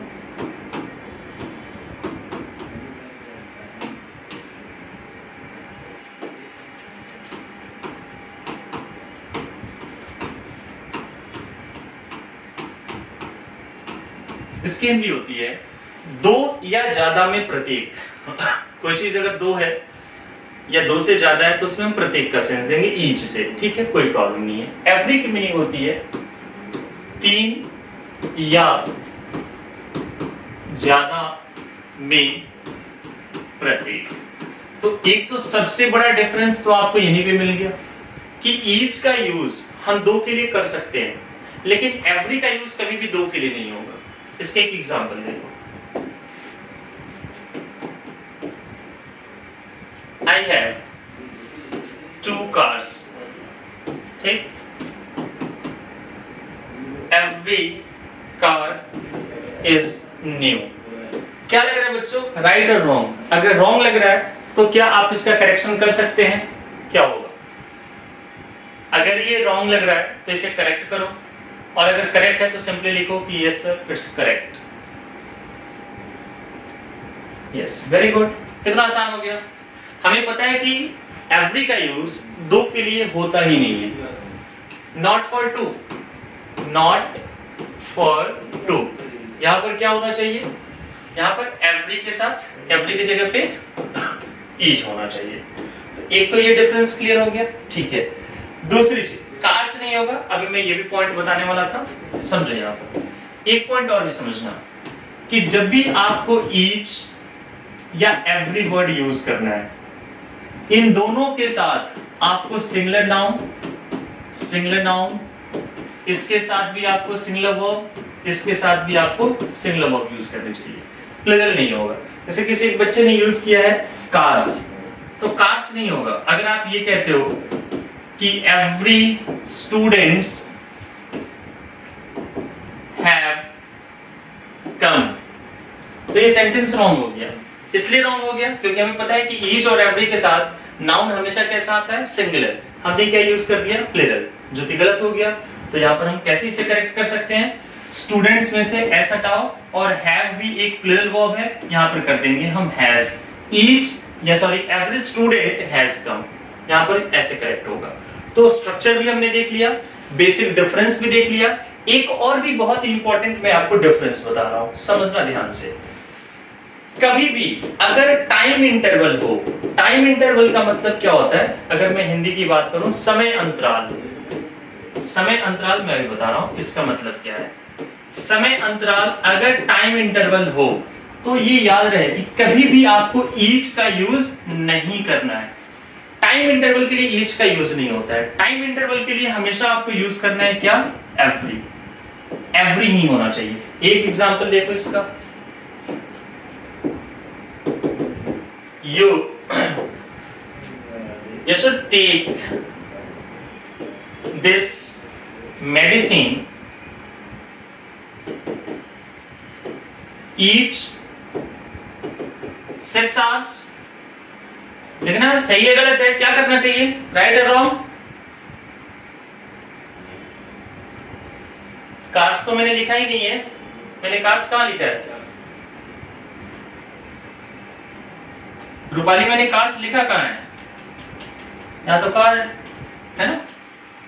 बिल्कुल ठीक आंसर किया आप लोगों ने। यहाँ क्या होना चाहिए, एवरी होना चाहिए। इट्स वेरी सिंपल कि तुम्हें ये दवाई हर 6 घंटे पर लेनी चाहिए, है ना। तो यहाँ पर क्या होगा, ईच की जगह पे एवरी हो जाएगा। ये डिफरेंस होता है ईच और एवरी में। फाइन, तो ये बात समझ आ गई। रूपाली आपके मन में अगर होगा कि सर आपने यहाँ लिखा है तो यहाँ तो प्लूरल है, लेकिन यहाँ एवरी है क्या, चाहे ईच है क्या, नहीं है ना, वहां तो होगा ही क्योंकि यहाँ पर 2 है। तो अगर ये बेसिक डिफरेंस मैंने बताया आपको ईच और एवरी में, मेरे ख्याल से ये भी समझ आ गया होगा। तो प्रोनाउन में मैंने आपको सारी बातें पढ़ा दी है, ठीक है। प्रोनाउन में किसी तरह की दिक्कत नहीं है। पर्सनल प्रोनाउन हो गया है, केस हो गया है, डेमोन्स्ट्रेटिव प्रोनाउन हो गया, डिस्ट्रीब्यूटिव हो गया, रेसिप्रोकल हो गया, रिफ्लेक्सिव हो गया, रिलेटिव प्रोनाउन आपको पढ़ा दिया। सबसे बड़ी बात है कि रिलेटिव प्रोनाउन आपका कंप्लीट हो गया। तो सारे टाइप्स के प्रोनाउन मैंने आपको पढ़ा दिया, ठीक है। और साथ ही साथ मैंने आपको ये भी बता दिया कि कोई पर्टिकुलर प्रोनाउन एडजेक्टिव भी कब बनता है और वो वही सेम जो वर्ड है वो प्रोनाउन कब बनता है। तो दोनों में डिफरेंस भी मैंने क्लियर करवा दिया, ओके। तो अब प्रोनाउन का असाइनमेंट मैं आपको प्रोवाइड कर दूंगा। जैसे हमने नाउन का डिस्कस किया वैसे ही हम प्रोनाउन का भी डिस्कस करेंगे, ठीक है। तो अभी मैं कोशिश करूंगा कि आपको एडजेक्टिव का टॉपिक पढ़ाऊं, लेकिन अगर आपके पास one word, idioms, antonym, synonym, I mean lesson 1 सबके पास अगर फिजिकल उसका असाइनमेंट है, फिजिकल असाइनमेंट मतलब अगर प्रिंट आउट है, तो मैं कहूंगा कि मैं एक बार आप लोगों को वो समझा देता वोकैबुलरी के बेस पे, ताकि आप घर से याद करते, क्योंकि वोकैब्स का पार्ट हम छोड़ नहीं सकते हैं, है ना। अगर आपके पास है तो मैं यहाँ से बोल बोल करके आपको समझा दूंगा कि हाँ इसकी मीनिंग ये होती है। एक दिन में 50-50 नहीं करना है, मैं आपको एक दिन में 10-10 समझाऊंगा, 15-15 समझा दूंगा, और वो आप ऐसे कर लेना। नहीं, फोन में नहीं है, फोन में से नहीं होगा, ठीक है।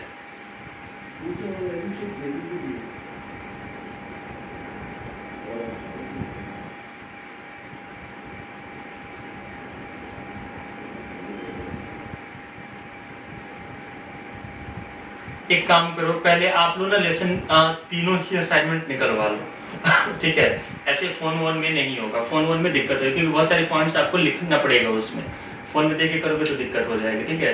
हो सकता है कुछ अलग बात में लिखा दूं तो कहाँ पे नोट करोगे, प्रॉब्लम हो जाएगी, इसलिए वो पेंसिल से कोशिश करना लिखने के लिए, लेके रखो, अगली क्लास में करा दूंगा, ठीक है।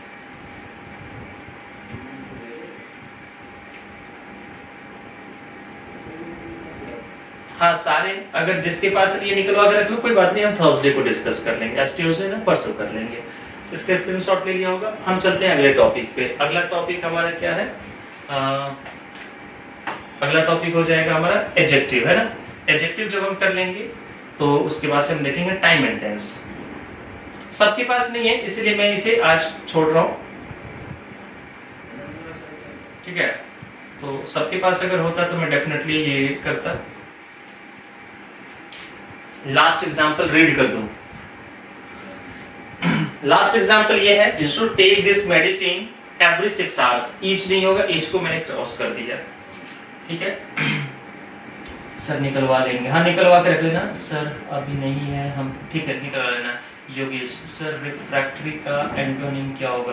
देखो हाँ योगेश, आप शायद मेरे ख्याल से उसमें से देख रहे हो लेसन 1 से, जिसका एंटोनिम नहीं है उसको छोड़ देना और जिसका है उसको भी छोड़ देना है। मैं आपको एंटोनिम्स नहीं याद करवाऊंगा, ठीक है। मैं आपको ज्यादा से ज्यादा सिनोनिम्स याद करवाऊंगा, एंटोनिम बिल्कुल भी नहीं करना है। आपको करना है अपनी मर्जी से करो, मेरी तरफ से कोई ये नहीं है। वैसे मैं आपको मीनिंग बता देता हूँ कि रिफ्रैक्टरी का मतलब होता है स्टबर्न। जो लोग काफी जिद्दी होते हैं ना, जो जिसको मैनेज करना बहुत मुश्किल होता है, उसे हम कहते हैं रिफ्रैक्टरी। तो इसका अपोजिट क्या हो जाएगा? फ्लेक्सिबल। जो लोग काफी फ्लेक्सिबल होते हैं, जो लोग इनोसेंट हो जाएंगे, है ना, उसे हम कहते हैं। समझ आया योगेश? चलो देखते हैं एडजेक्टिव। हेडिंग लगा लो एडजेक्टिव।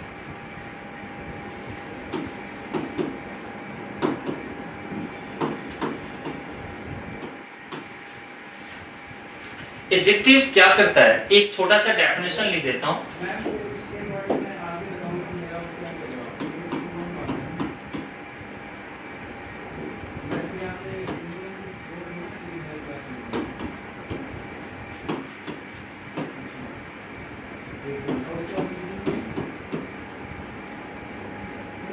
ये क्या करता है? किसी नाउन या प्रोनाउन का डिटेल्स देता है। डिटेल्स ऐड करने का मतलब क्या है बच्चों? ध्यान से समझना। बचपन में हमने क्या पढ़ा है कि एडजेक्टिव क्या होता है? एक विशेषता बताने का काम करता है, बट ऐसा है नहीं। कोई जरूरी नहीं है कि एडजेक्टिव का काम सिर्फ विशेषता बताने का हो। एडजेक्टिव का काम बहुत सारे होते हैं। एडजेक्टिव के बहुत सारे काम होते हैं। इन बहुत सारे काम में सबसे इंपॉर्टेंट काम यही एक होता है, डिटेल्स। अब देखो, आप कहते हो कि डिटेल्स देना, विशेषता बताना सेम बात है, नहीं, दोनों में डिफरेंस है। अगर मैं आपसे कहूं, मैं उस बात को झूठा साबित कर रहा हूं, कौन सी बात को झूठा साबित कर रहा हूं, ये आप समझना। आप सारे बच्चे मुझे आंसर करके ये बताना कि इसमें कहीं आपका एडजेक्टिव दिख रहा है कि नहीं। मैं कहूं कि Rahul is a good boy, ठीक है। इसमें ये जो नाउन है, बॉय है, इसके बारे में क्या विशेषता है आपके पास? आप कहोगे गुड, मैंने कहा ठीक है, बन गया एडजेक्टिव, कोई बात नहीं है भाई। बॉय की विशेषता यही है ना कि बॉय अच्छा है, वेरी गुड। मैं कहूं अगर आपसे कि Ravi is a bad boy, इसमें क्या आप मुझे बताएंगे कि इस बॉय की क्या विशेषता है? बताएंगे बच्चे आप लोग? आपका आंसर मुझे चाहिए। इसमें रवि की क्या विशेषता है? जैसे संजना ने आंसर किया बैड, ठीक है। कुसुम, सारे बच्चे आंसर कर रहे हैं, बहुत सारे बच्चे लाइव बैठे हैं, बहुत कम बच्चे आंसर कर रहे हैं, ठीक है। ठीक है, सबने ऑलमोस्ट बच्चों ने बिल्कुल ठीक आंसर किया कि हाँ उस बॉय की विशेषता है बैड, ठीक है। तो अब आपने ये पढ़ लिया, अब इसको छोड़ करके क्वेश्चन छोड़ दो। अब आप नॉर्मल सोचो कि खराब होना कोई विशेषता होती है क्या?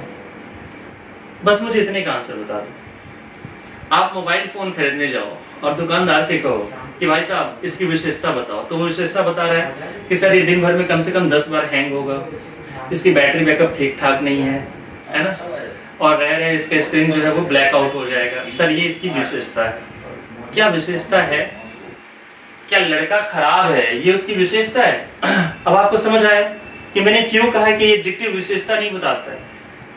अगर विशेषता बताने का काम कर रहा है तो हमने देखा कि नहीं सर ये तो गड़बड़ है या तो दिक्कत बात है। लेकिन अगर मैं आपसे ये बात कहता कि ये डिटेल्स बताता है, तो डिटेल्स में पता है क्या होता है, ये अच्छी भी बातें हो सकती है और खराब बातें भी हो सकती है। डिटेल्स में क्या होता है कि सिंपली आपको डिटेल्स देना है और ये मैटर नहीं करता है कि डिटेल्स में बहुत पॉजिटिव बात है या नेगेटिव बात है। बात समझ आ रही है? तो इसलिए अब अगर मैं आपसे ये कहूं कि इस बॉय के बारे में क्या डिटेल्स है, आप कहोगे सर यही डिटेल्स है कि बॉय गुड है। मैं अगर आपसे कहूं कि इस बॉय के बारे में क्या डिटेल्स है, आप कहोगे बॉय बैड है। तो अब हम ये बात नहीं समझेंगे कि हाँ नाउन या प्रोनाउन की विशेषता बताता है, क्योंकि अब आपने ये बात समझ ली यार विशेषता बताना तो हमेशा फिर पॉजिटिव होगा, तो क्या नेगेटिव चीजें एडजेक्टिव नहीं होती है? होती है। तो हम ये समझेंगे कि अच्छी चीजों को विशेषता कहते हैं। तो क्या एडजेक्टिव सिर्फ अच्छी बातें बताता है? अगली UGLY क्या ये फिर एडजेक्टिव नहीं होगा? 100% एडजेक्टिव है। क्या ये नोटोरियस, नोटोरियस का मतलब होता है बदनाम, क्या ये एडजेक्टिव नहीं होता है? होता है जी। तो इसलिए हम ये अब दिमाग से निकाल देंगे कि डिटेल्स देने का काम करेगा, न कि विशेषता बताने का। तो अब अगर मैं आपसे फिर से पूछूं कि इस बॉय के बारे में आपके पास क्या डिटेल्स है, तो आप कहोगे सर बॉय गुड है, और भी कुछ डिटेल्स दिख रहा है यहाँ पे? हाँ जी है, एक डिटेल और भी है हमारे पास कि ये जो लड़का है सर वो एक है, तो ये क्या बन गया? एडजेक्टिव। आप कहोगे सर ये तो एक आर्टिकल होता है। कहता है आर्टिकल तो होता है लेकिन पार्ट ऑफ स्पीच में क्या होता है? तो आर्टिकल कोई पार्ट ऑफ स्पीच नहीं होता है बच्चों। Article is not a part of speech. ये आपको मैं बता दूं, मुझे नहीं मालूम कि आप लोगों में इंटरव्यू वगैरह है या नहीं है। KVS वगैरह में, NVS वगैरह का जो पेपर होता है ना टीचिंग का, उसमें होता है ये इंटरव्यू। तो कई बार मैं भी इंटरव्यू वगैरह में, ऐसे मॉक इंटरव्यू में मैं बैठता हूँ, तो उसमें बच्चों से पूछा जाता है, काफी बार KVS NVS टीचिंग वगैरह पोस्ट में पूछा गया है। तो उसमें पूछ लिया जाता है बेटा बताओ ए एंड द कौन सा पार्ट ऑफ स्पीच होता है? बच्चे तपाक से आंसर करते हैं कि सर आर्टिकल। ठीक है जी, बच्चे तपाक से आंसर करते हैं आर्टिकल। इंटरव्यूअर ने क्या पूछा आपसे कि कौन सा पार्ट ऑफ स्पीच है? चलो नहीं है इंटरव्यू, लेकिन फिर भी नॉलेज के लिए मैं बता रहा हूं, जरूरी है कि ए एंड द कौन सा पार्ट ऑफ स्पीच है, वो पार्ट ऑफ स्पीच जानना चाहता है। तो पार्ट ऑफ स्पीच में बच्चों याद रखना 8 ही चीजें आती है, noun, pronoun, adjective, verb, adverb, preposition, conjunction, interjection. और ये पार्ट ऑफ स्पीच का मतलब क्या होता है कि इंग्लिश का कोई भी वर्ड अगर आप यूज करते हो तो इस 8 में से कोई ना कोई एक पार्ट ऑफ स्पीच जरूर होगा। अगर मैं कहूं कि नहीं सर कोई भी पार्ट ऑफ स्पीच नहीं है, मान लो कोई एक वर्ड मैंने ले लिया और मैंने कहा कि नहीं सर ये कोई भी पार्ट ऑफ स्पीच नहीं है, तो मतलब समझो कि वो इंग्लिश का वर्ड नहीं है। एक बार आपके पेपर की मैं बात बताऊं, पूछ लिया गया था, पता है क्या? हेलो। आप फोन पे यूज करते ना हेलो, ये पूछ लिया गया था कि बताओ हेलो कौन सा पार्ट ऑफ स्पीच है? अगर ये इंग्लिश का वर्ड है तो noun, pronoun, adjective, verb, interjection कुछ ना कुछ जरूर होगा। सेम क्वेश्चन यहाँ पे अप्लाई करो कि ए एंड द कौन सा पार्ट ऑफ स्पीच है? बच्चे ने कहा आर्टिकल, कहता आर्टिकल पार्ट ऑफ स्पीच नहीं है, तो पार्ट ऑफ स्पीच में कौन सा होगा? तो ये एडजेक्टिव होगा। क्यों होगा एडजेक्टिव? क्योंकि इसने बॉय के बारे में डिटेल्स दिया है कि लड़का कितना है? एक है। यहां पर भी ए क्या बन गया? एक एडजेक्टिव बन गया, क्योंकि लड़के के बारे में बता रहे हैं कि लड़का कितना है? एक है। अगर मैं आपसे कहूं कि आई हैव 2 कार्स, तो कार्स क्या है? एक नाउन है। अब मैं कहूं कि नाउन, इस कार के बारे में क्या डिटेल्स है? सर 2 है, क्या बन गया? एडजेक्टिव। बात समझ आई? तो जितने भी नाउन या प्रोनाउन है उनका डिटेल्स देने का काम सिर्फ और सिर्फ किसका होता है? एडजेक्टिव का होता है, और किसी का भी नहीं हो सकता है। ठीक है, तो एक बेसिक बात मैंने आपके माइंड में डाल दी कि एडजेक्टिव क्या काम करता है। अब इसके आगे हम देखेंगे एक पॉइंट। एक बार पहले आप लोग ये लिख लो, आई मीन स्क्रीनशॉट ले लो। एक बार आप लोग पहले ये स्क्रीनशॉट ले लो, ठीक है?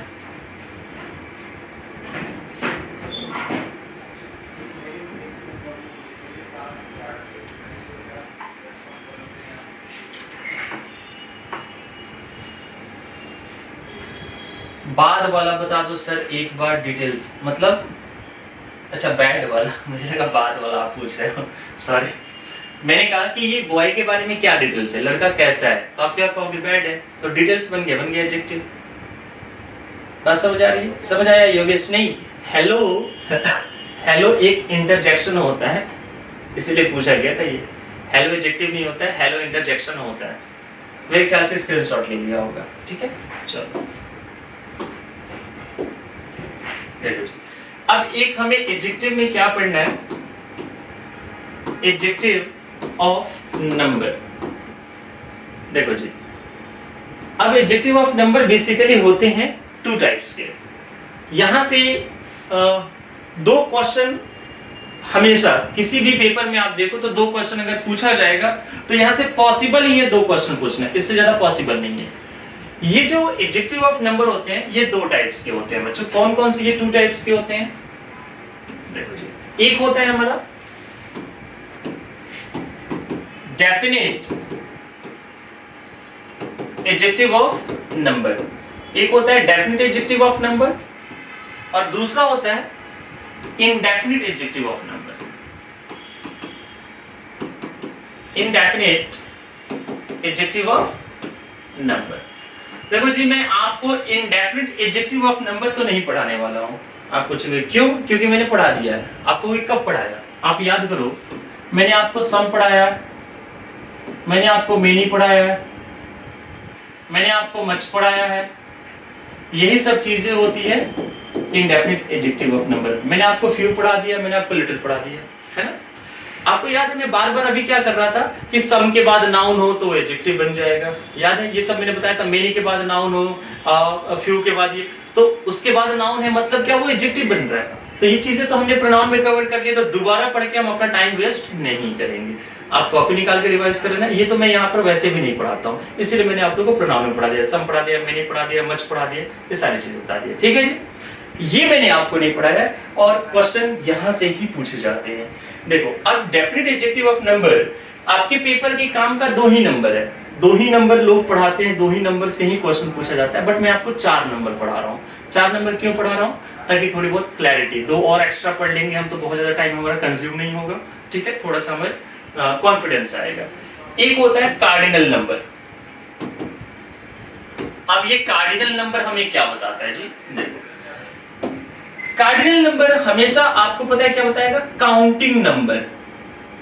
काउंटिंग नंबर, जो नंबर आप गिनने के लिए यूज करते हो उसे हम कहते हैं कार्डिनल नंबर। आप कौन कौन सा नंबर यूज करते हो? 1 2 3 4। ये जो नंबर हैं, इस नंबर का यूज हम क्यों करते हैं? किसी भी एक ऑब्जेक्ट को काउंट करने के लिए। 1 2 3 4 5 इनफाइनाइट। तो ये जितने सारे नंबर होते हैं हम क्या कहते हैं? Cardinal number. ठीक है, कार्डिनल नंबर काउंटिंग, नाम भी आसान है। देखो, कार्डिनल नंबर और यहां पर क्या आ रहा है? काउंटिंग। तो ये कहीं ना कहीं मैच कर रहा है। अभी आपको बस इतना ही जानना है। जो दूसरा नंबर होता है वो हमारा होता है ऑर्डिनल नंबर। वो क्या होता है? Ordinal number. अब ये ऑर्डिनल नंबर हमें क्या बताएगा? देखो, ऑर्डिनल नंबर हमें बताता है ऑर्डर, ऑर्डर और you can say sequence, sequence of objects. कि अगर मान लो बहुत सारे ऑब्जेक्ट्स, बहुत सारे लोग, बहुत सारी वस्तुएं अगर रखी गई है तो उनका क्रम क्या है? ऑर्डर का मतलब यहाँ पर, और सीक्वेंस का मतलब क्या होता है बच्चों? क्रम। तो जो नंबर आप उनका पोजीशन, क्रम बताने के लिए यूज करते हैं उन्हें हम कहेंगे ऑर्डिनल नंबर। सर इसमें कौन कौन से नंबर आ जाते हैं? आप देखो, यूज करते हैं ना फर्स्ट, हम यूज करते हैं सेकंड, हम यूज करते हैं थर्ड, अप टू इनफाइनाइट। इसी में हम क्या यूज करते हैं बच्चों? नेक्स्ट। इसी में हम क्या यूज करते हैं? लास्ट। तो ये जितने सारे नंबर्स हैं इन सबको हम क्या कहेंगे? Ordinal number. और यहां से क्या बात हमें समझ आ रही है? ऑर्डिनल, ORD, और यहां भी ORD। ऑर्डिनल, ऑर्डर, ऑर्डर का मतलब क्रम भी होता है। ठीक है सर, थर्ड वाला नंबर कौन सा है? यही दोनों काम का है। थर्ड नंबर फिर भी मैं आपको बता देता हूं। थर्ड नंबर होता है नॉमिनल नंबर। अब ये नॉमिनल नंबर क्या होता है? एक ऐसा नंबर, मैं लिख देता हूं पहले यहां पर, फिर मैं आपको समझाता हूं। फॉर नेमिंग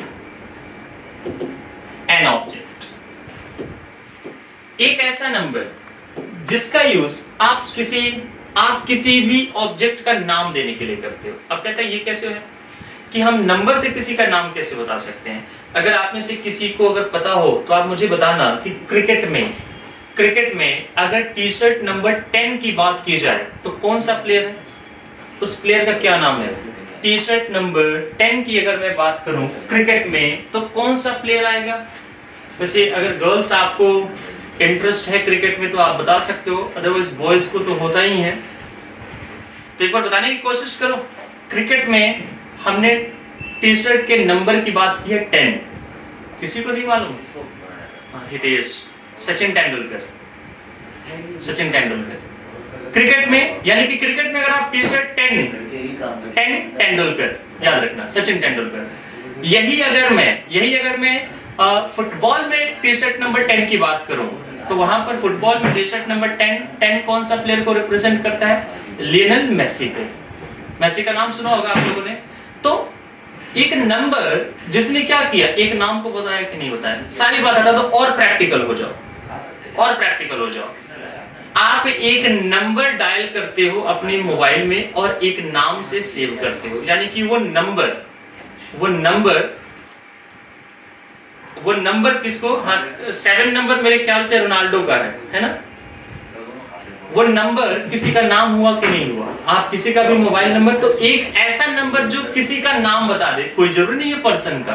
आप जैसे देखो, आपकी बाइक, आपकी स्कूटी, आपकी कार का नंबर एक जो होता है वो भी किसी के नाम का होगा, है ना? और तो और देखो, अगर मैं बात करूं 011 STD कोड, तो ये कहां का है? दिल्ली का है। डेट ऑफ बर्थ नाम नहीं बताता। डेट ऑफ बर्थ से कैसे नाम पता करोगे पूजा? पॉसिबल है नहीं। बात समझ आ रही है? अब सारी बात हटा दो, आपको ये भी तो पता होगा 110041, ये पिन कोड है, एरिया का नाम है, ये नांगलोई का है। तो एक ऐसा नंबर जो किसी पर्सन का, किसी प्लेस का, किसी ऑब्जेक्ट का नाम बताए, उस नंबर को हम क्या कहते हैं? Nominal number. यस, ये बहुत अच्छा एग्जांपल दिया खुशबू ने, जैसे कि रोल नंबर से भी नाम होता है ना? तो मेरे ख्याल से आपको समझ तो आ ही गया होगा, है ना? आपको समझ आ गया होगा, कोई प्रॉब्लम नहीं है। सब कुछ समझ तो आ गया ना? नॉमिनल नंबर बेसिकली एक बार बता दो, समझ आ गया होगा? जो लास्ट है number, that is called multiplicative number. Multiplicative number, अब ये क्या बताएगा हमें? मल्टीप्लिकेटिव, ये हमें क्या बताता है? Used for multiplication. एक ऐसा नंबर जो मल्टीप्लिकेशन को लीड करे। मल्टीप्लिकेशन का मतलब क्या हो गया? वंस, हमने कहा ट्वाइस, हमने कहा थ्राइस, हमने कहा 4 टाइम्स, है ना? ये सब क्या बता रहे हैं? ये मल्टीप्लिकेशन को बता रहे हैं। तो इस तरह से हमने नंबर को डिवाइड कर रखा है। इससे ज्यादा नंबर नहीं होते हैं। हम डबल वर्ड का भी यूज करते हैं, जैसे वंस, ट्वाइस, डबल्स भी हम कर सकते हैं। तो डबल वर्ड भी क्या बता रहा है? कहीं ना कहीं मल्टीप्लिकेशन बता रहा है। तो ये क्या हो जाएंगे? Multiplicative number. तो ये बेसिकली 4 तरह के नंबर होते हैं, ठीक है? ये बेसिकली हमें यही 2 हमारे लिए इंपॉर्टेंट है, ये ज्यादा इंपॉर्टेंट नहीं है, यहाँ से क्वेश्चन नहीं पूछे जाएंगे। अब इन दोनों से क्वेश्चन कैसे आते हैं? स्लाइड की टेंशन मत लेना, मैं दिखा दूंगा, पहले पढ़ा लेने दो। आपको मैं 2 नोट बता रहा हूं, ध्यान रखना। नोट नंबर 1, नोट नंबर 1 ये है कि ये जो आर्टिकल द है is always used before N ordinal number. आपको ऑर्डिनल नंबर से पहले हमेशा आर्टिकल द का यूज करना होगा। अगर आप आर्टिकल द का यूज नहीं करते हो, ऑर्डिनल नंबर कौन सा होता है? मैं फिर से आपको दिखा दूं। जैसे आप फर्स्ट, सेकंड, थर्ड, फोर्थ, आप क्या कहते हो? आप याद करो, मैंने ऐसा नहीं कहा कि आप हर बार इंग्लिश गलत बोलते हो बट जाने अनजाने में कई बार सही भी बोल देते हो। जानबूझ करके तो सही नहीं बोलते हो, मैं तो ये जरूर कहूंगा। अनजाने से, मुंह से गलती से सही इंग्लिश निकल जाती है। आप क्या बोलते हो? Who is the next. क्या बोलते हैं हम? Who is the next.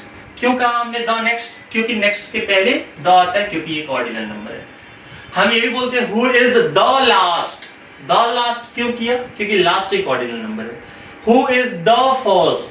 The first करते हो आप, फर्स्ट के पहले द क्यों यूज किया? रीजन नहीं मालूम, बोल लेते हैं हम। अब आपके पास रीजन है कि हमने ऐसा क्यों यूज किया। तो अब इस बेस पर क्वेश्चन कैसे पूछे गए हैं पेपर में, एक बार वो भी क्वेश्चन देख लेते हैं हम। देखो, पहले तो आप ये लिख लो यहाँ पर ऐसे, द फर्स्ट, द सेकंड, ऐसे करके एग्जांपल्स के तौर पे ऐसे। क्वेश्चन ये पूछा गया है, मैं शॉर्ट फॉर्म ले रहा हूं। Barrack H Obama was 44th president of USA.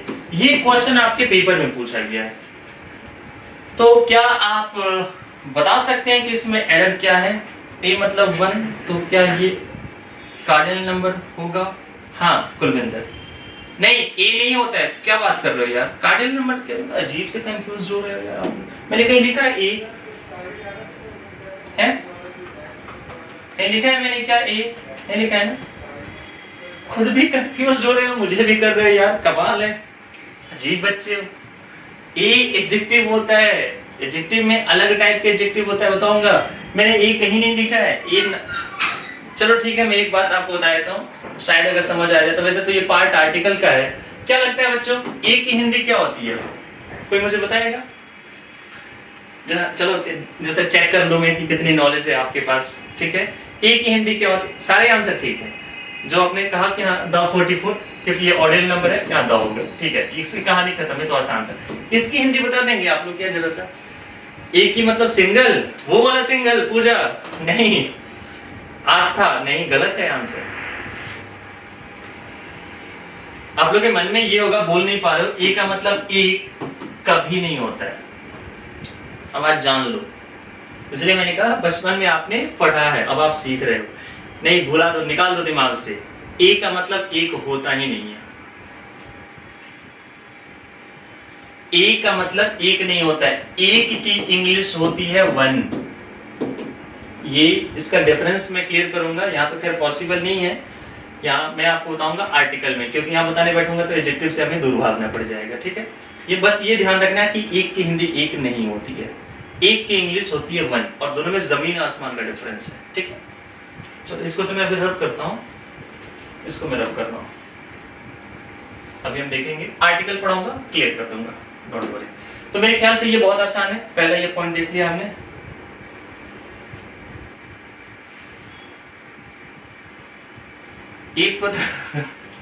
एक को इंग्लिश में 1 ही कहेंगे, लेकिन ए नहीं कहेंगे। ए और एन की हिंदी देख रहे हो, मतलब मैं भी ये सोच रहा हूँ कि बच्चे सोचेंगे यार, मतलब सीरियसली इंग्लिश से भरोसा सा उठ जाएगा यार। बचपन से ए और एन एक होता है, अब पता चल रहा है कि ए और एन की हिंदी एक होती ही नहीं। अगर आप एक के सेंस में ए और एन का यूज कर दो तो ब्लंडर है। बच्चे कहेंगे यार ये कौन सी अंग्रेजी है, यही अंग्रेजी है, ठीक है। तो बहुत सारे बच्चे, कई बार ऑफलाइन क्लासेस में बच्चे बोलते हैं सर भरोसा उठ रहा है अंग्रेजी से, तो मतलब क्या ही पढ़ा था, क्या ही है। और जितने भी पैसे दिए गए थे, खास करके वो बच्चे जो इंग्लिश मीडियम स्कूल से पढ़ के आए, मुझे बड़ा तरस आता है यार उन बच्चों पे कि यार बेचारे इंग्लिश मीडियम स्कूल से पढ़ के आए, कम से कम इंग्लिश तो अच्छी होगी। उनकी इंग्लिश और बर्बाद हो चुकी है, क्योंकि मैडम ने सिर्फ बोलना सिखा दिया है ना, बेटा पानी नहीं होता है वाटर, है ना, पापा नहीं होता है डैड, ऐसे करके वो सिखाएंगे, बोलना सिखा देंगे, और फिर वो बच्चा फंस जाएगा, ठीक है। तो ये मेरे ख्याल से बहुत बड़ा एक ये है। इसका नोट नंबर मैं आपको 2 दिखाता हूँ, दूसरा नोट क्या इंपॉर्टेंट है। नोट नंबर 2 देखो जी, अब इस बात को आप समझेंगे। हमने क्या देखा कि कार्डिनल नंबर संख्या बता रहा है 2 3 4 5 10, ऑर्डिनल नंबर क्रम बता रहा है। प्रैक्टिकली सोच के देखो, कई बार आप दुकान में जाते हो और दुकानदार से कहते हो भैया वो दिखाना, वो वाला दिखाना, वो वाला दिखाना, उसको नहीं समझ आता है, तब आप पता है कैसे समझाते हो? भैया पहले वाले लाइन में जो 2 रखे हैं ना, दोनों निकाल दो, ऐसे बोलते होगे, कभी यूज किया होगा, सुना होगा। सर तीसरे वाले लाइन में जो 4 किताबें रखी गई ना, चारों निकाल दो। तो आपने एक साथ क्या क्या बोला? आपने 2 बातें यूज की है। एक तो पहले आपने पोजीशन बताया कि तीसरे लाइन में, थर्ड क्या है, लाइन, पोजीशन, और संख्या भी बता दी। संख्या कितनी बताई? 4। मतलब कि आप 2 चीज को एक साथ रिप्रेजेंट करना चाहते हो, संख्या भी और उनका पोजीशन। अगर मान लो मुझे जींस लेनी है, तो मैं कहूंगा कि भाई साहब वो लास्ट में जो 4 जींस दिख रही है वो दिखा दो, निकाल दो। तो इसका मतलब क्या है कि मैंने पोजीशन भी बताया लास्ट, और संख्या कितनी बताई? 4। मतलब ऑर्डिनल और कार्डिनल नंबर का अगर मुझे एक साथ यूज करना है, कब यूज करेंगे?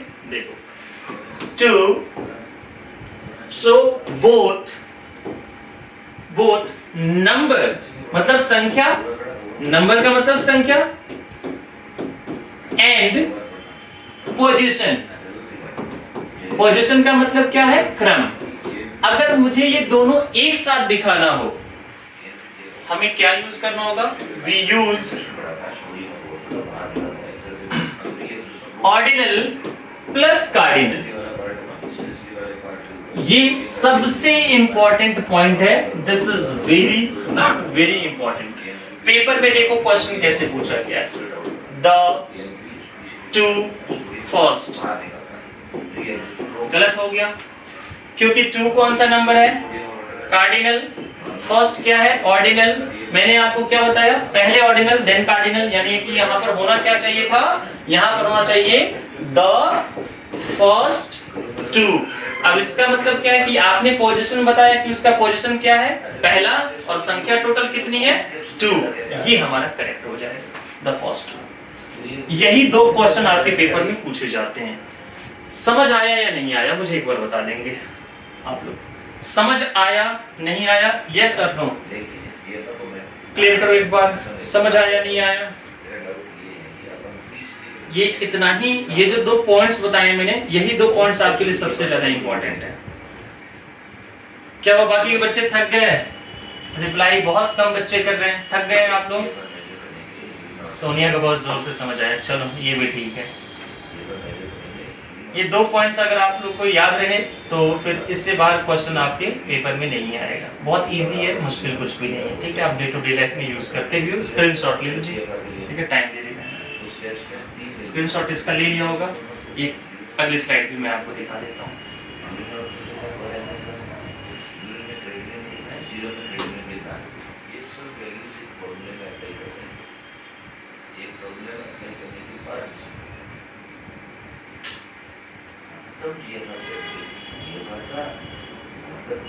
मेरे ख्याल से समझ आ गया होगा आप लोगों को, चलो स्क्रीनशॉट भी ले लिया होगा। चलो चलते हैं आगे। देखो ये हो गई बात, अब आगे हम क्या, हमें क्या समझना है।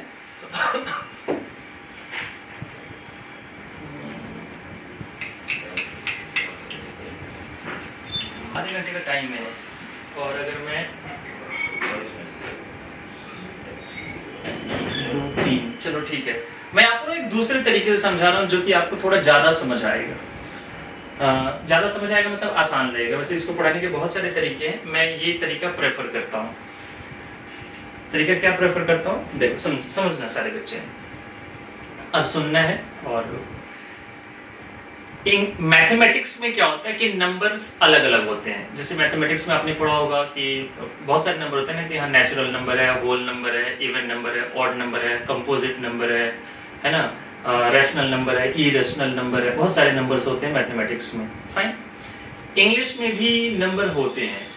इंग्लिश में नंबर को अगर आप डिवाइड करते हो, तो जैसे कि आपने नंबर, नाउन का नंबर का टॉपिक पढ़ा होगा, तो मैंने वहां पर दो ही कैटेगरी बनाई थी। कौन कौन सी, singular number and plural number. इससे ज्यादा कैटेगरी नहीं बनाई थी कि सिंगुलर नंबर 1 और प्लूरल नंबर 1 से ज्यादा। लेकिन अगर सच मायने में देखो, अगर ये सिंगुलर प्लूरल हटा दो, मतलब ये तो एक कॉन्सेप्ट है ही, इसको साइड करो, तो जब आप प्रोनाउन एडजेक्टिव वगैरह पढ़ना शुरू करते हो, तो वहां पर नंबर के लिए भी हम अलग अलग वर्ड का यूज करते हैं। तो फिर वहां पर नंबर को डिवाइड किया गया 3 पार्ट्स में। आप कहोगे कैसे, देखो कोई भी चीज संख्या में 1 हो सकती है, कोई भी चीज संख्या में 2 हो सकती है, या फिर कोई चीज संख्या में 2 से ज्यादा हो सकती है। अभी तक आपने क्या पढ़ा था कि इंग्लिश में कि या तो 1 या तो 1 से ज्यादा, लेकिन अब मैं आपको पढ़ाऊंगा, मतलब वो सिंगुलर 2 है तब उसको प्लूरल तो कहा जाएगा। आप इसको कंफ्यूज मत होना इसको लेके। अगर वो 1 से ज्यादा है तो प्लूरल है, लेकिन 1 से ज्यादा को भी मैं थोड़ा सा बाइफरकेट ट्राइफरकेट कर रहा हूं कि इंग्लिश में कोई भी चीज अगर आप डिवाइड करो तो वो या तो संख्या में 1, या तो संख्या में 1 2, या तो मोर देन 2। आप कहोगे सर आपने इतनी कैटेगरी क्यों बनाई, देखो इसका मैं आपको रीजन देता हूं और आप सारे बच्चे ही आंसर करेंगे। इंग्लिश में ये 3 कैटेगरी बनाने का लॉजिक ये है कि इंग्लिश में हमारे पास 1 के लिए तो अलग वर्ड होता है, 2 के लिए भी अलग वर्ड होता है, और 2 से ज्यादा के लिए अलग वर्ड होता है, जिसका बेस्ट एग्जांपल मैंने अभी आपको समझाया। बच्चों एक बात बताना मुझे, ईच वर्ड मिनिमम कितने के लिए यूज होता है, 2 के लिए, है ना। ईच वर्ड का यूज अभी पढ़ाया था, 2 या 2 से ज्यादा, तो मिनिमम तो 2 के लिए। लेकिन अगर मैं एवरी की बात करूं तो मिनिमम कितने के लिए होता है, अगर मैं एवरी की बात करूं 3। अब आपको समझ आया कि ये क्यों करना पड़ा मुझे, कि 1 2 3 तीनों के लिए अलग अलग आता है। एक और एग्जांपल देखो, अगर मैं आपसे बात करूं बोथ, BOTH, तो बोथ का मतलब क्या होता है? दो। यानी दो के लिए हमारे पास अलग अलग वर्ड हैं। दो के लिए हमारे पास और क्या वर्ड है? ईदर, दो में से एक। दो के लिए हमारे पास और भी वर्ड है नीदर, दो में से एक भी नहीं। लेकिन जैसे ही दो से ज्यादा होते हो आप नन का यूज करते हो, नन का यूज करते हो। नन कितना होता है? दो से ज्यादा। जैसे ही दो से ज्यादा होते हो एनी का यूज करते हो, दो से ज्यादा। जैसे ही आप दो से ज्यादा होते हो वन अनदर, दो से ज्यादा। लेकिन मैं कहूं ईच अदर, दो। मतलब आपको ये बात समझ आई कि इंग्लिश में ये तीन कैटेगरी क्यों बनानी पड़ी? क्योंकि एक के लिए अलग वर्ड है, दो के लिए अलग वर्ड है और दो से ज्यादा के लिए अलग वर्ड है। ये लॉजिक समझ आया है या नहीं आया कि मैंने तीन कैटेगरी क्यों बनाई है? एक के लिए अलग वर्ड है वन, ठीक। दो के लिए अलग वर्ड है ईच अदर, ईदर, नीदर, है ना। ईच का यूज होगा और दो से ज्यादा के लिए। यानी कि अब हम इंग्लिश में इस बात का ध्यान रखेंगे कि कोई भी चीज हमारे पास संख्या में या तो एक हो सकती है, या तो दो से ज्यादा। देखो ये आसान करके मैं आपको समझा रहा हूं, इसलिए मैंने नंबर को ऐसे डिवाइड किया है, समझना। अब आप ये मत समझना कि आप इंग्लिश पढ़ रहे हो, कुछ चीज सीख रहे हो कि हाँ चलो हम पढ़ाई कर रहे हैं ये वो करके। कोई चीज अगर सोचो मेरे पास संख्या में एक है तो मैं उसके बारे में क्या बता सकता हूँ? जैसे मैं कहूँ कि मेरे पास एक ही कार है, मेरे पास एक ही कार है, तो मैं क्या कहूंगा? उस कार के बारे में सिंपली कुछ बातें ही बताऊंगा ना कि कार नई है, कार पुरानी है, कार अच्छी है, कार खराब हो गई है, कार रेड है, कार ब्लू है, कार ब्लैक है, यही तो बातें बताऊंगा।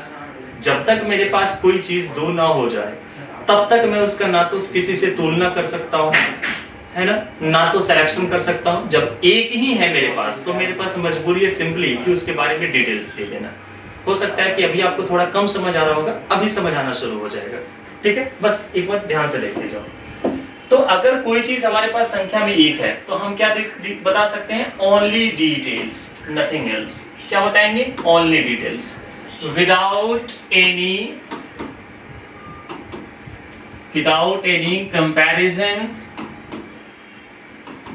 एनी कंपैरिजन और सिलेक्शन। क्योंकि जब हमारे पास कोई चीज एक ही है तो मैं तुलना करूंगा किससे?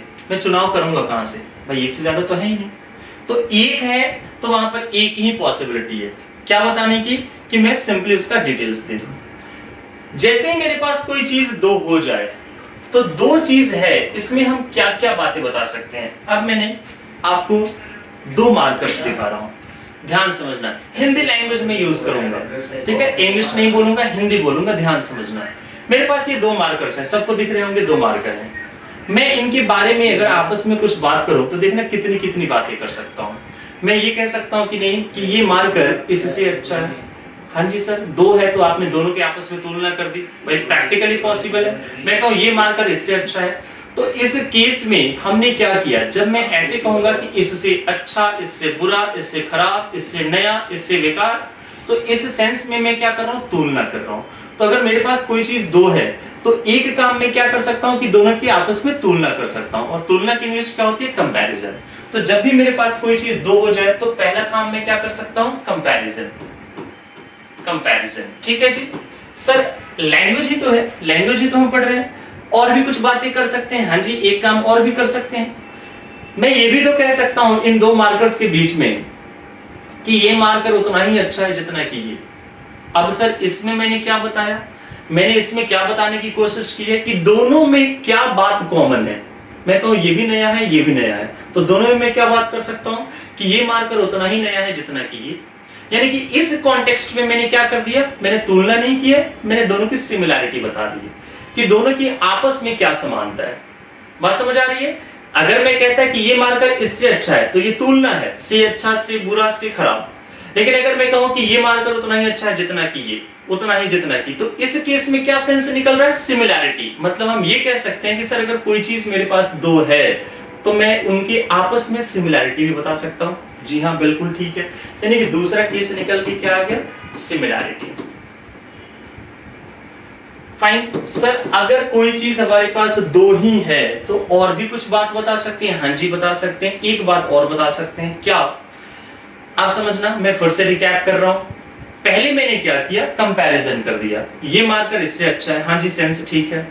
दूसरे में मैंने क्या किया? सिमिलैरिटी दिखा दी, ये मार्कर उतना ही अच्छा है जितना ये। तीसरे में मैं ये भी तो कर सकता हूं कि इन दोनों मार्कर में ये अच्छा है। अब ये क्या सेंस दे रहा है? चुनाव का, सिलेक्शन का। मैं ये भी तो कह सकता हूं, ये भी तो सेंस पॉसिबल है, लैंग्वेज हम ये भी यूज कर सकते हैं कि इन दोनों मार्कर्स में से ये अच्छा है।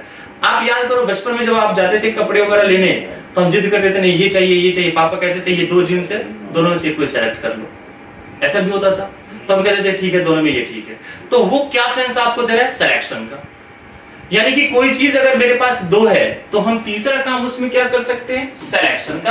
यानी कि सिलेक्शन का मतलब क्या हो गया? चुनाव। मतलब यहां से आपको ये बात समझ आ रही है कि अगर हमारे पास कोई चीज दो है तो हम उन दोनों के बीच में तीन तरह की बातें कर सकते हैं। या तो दोनों का आपस में तुलना करा सकते हैं, दोनों के आपस में सिमिलैरिटी बता सकते हैं, या फिर दोनों में से किसी एक का चुनाव कर सकते हैं। फिर यहां पर बात आती है कि सर अगर कोई चीज दो से ज्यादा हो जाए, अब मान लो मेरे पास अब ये यहां पर टोटल 3 मार्कर्स हैं, तो जब भी कोई चीज अगर मेरे पास दो से ज्यादा हो जाए वहां पर एक ही काम हो सकता है। आपको बोल करके लगेगा कि नहीं सर हम ये भी कर सकते हैं, लेकिन नहीं, एक ही काम हो सकता है। वो क्या है? सिर्फ सिलेक्शन। आप कहोगे तीनों में ये ठीक है, बस। आप ये कभी नहीं कह सकते हो कि ये दोनों मार्कर इससे ठीक है, ऐसा इम्पॉसिबल। आपको लगता है कि आप ऐसे बोल सकते हो, आप ये नहीं कह सकते हो कि ये मार्कर इन दोनों से ठीक है। अगर आप ऐसा कहते भी हो तो इनडायरेक्टली आपको क्या सेंस मिल रहा है? सिलेक्शन का। यानी कि ये हमारे माइंड में हमें फीड करना है कि जब भी कोई चीज दो से ज्यादा हो जाए वहां पर हमारे पास एक ही पॉसिबिलिटी बचती है, and that is what? Selection. इसीलिए मैंने यहां पर ग्रुप बनाया। ठीक है, अब आपको ये ध्यान रखना है कि कोई चीज संख्या में एक है तो ओनली डिटेल्स, कोई चीज दो है तो हम तीन बातें बता सकते हैं, सिमिलैरिटी, कंपैरिजन, सिलेक्शन। कोई चीज दो से ज्यादा हो जाए वहां पर सिर्फ एक पॉसिबिलिटी बचती है, and that is what? Selection. क्या ये वाला कॉन्सेप्ट सबको समझ आया? यस और नो?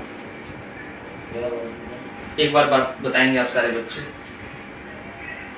समझ आया या नहीं आया? यही सबसे मेन चीज है जिस बेसिस पर आपको चीजें बहुत आसान लगने वाली है। ठीक है, क्योंकि अगर मैं दूसरे तरीके से पढ़ाता तो हाँ सिलेक्शन हो सकता है, दो में भी सिलेक्शन होता है, दो से ज्यादा में भी होता है, कोई दिक्कत वाली बात नहीं है। ऐसा नहीं कहेंगे कि सर सिलेक्शन सिर्फ इसी में होगा, नहीं, दो में भी हो सकता है, दो से ज्यादा में भी होता है सिलेक्शन, कोई बड़ी बात नहीं है। ठीक है, समझ आ गया होगा? फाइन। अब आपको सर आप बताना क्या चाहते हो? देखो मेरे कहने का मतलब ये है, मैंने ये वाला कॉन्सेप्ट आपको क्यों बताया, अब आपको मेरी बात समझ आएगी। ये कॉन्सेप्ट बताने का मेन पर्पस क्या है कि अब मुझे आपको पढ़ाना है degree of comparison. Degree of comparison पूरे एडजेक्टिव में यही छाया रहेगा। ये जो डिग्री ऑफ कंपैरिजन है ये बेसिकली 3 टाइप्स। एग्जांपल दूंगा, अभी टेंशन मत लो, अभी एग्जांपल यहां से समझ ही नहीं आएगा। ठीक है, अभी थोड़ा सा आप लोग बर्दाश्त करो। डिग्री ऑफ कंपैरिजन 3 होती है। कौन कौन सी डिग्री ऑफ कंपैरिजन होती है? एक होती है हमारी पॉजिटिव डिग्री। क्या होती है? पॉजिटिव डिग्री, है ना।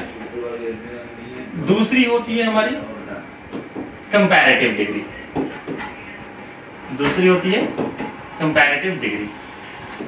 ठीक है, और यहां पर मैं लिख रहा हूं तीसरी, क्यों यहां पर लिख रहा हूं इसका रीजन है। तीसरी होती है हमारे पास सुपरलेटिव डिग्री।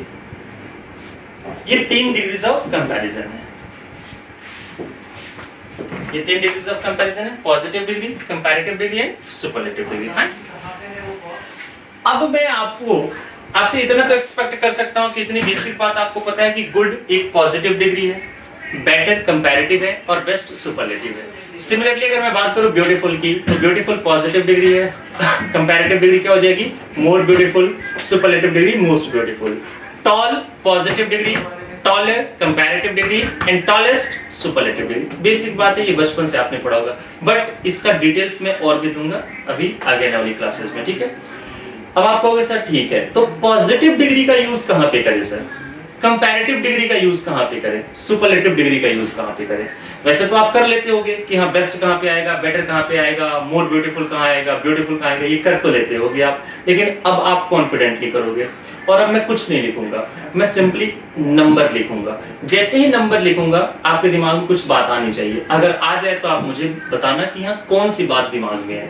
ये जो पॉजिटिव डिग्री है, पॉजिटिव डिग्री का तो आपको पता ही है कि जैसे टॉल है, गुड है, स्मार्ट है, इसका यूज पता है कितने नंबर के लिए होता है?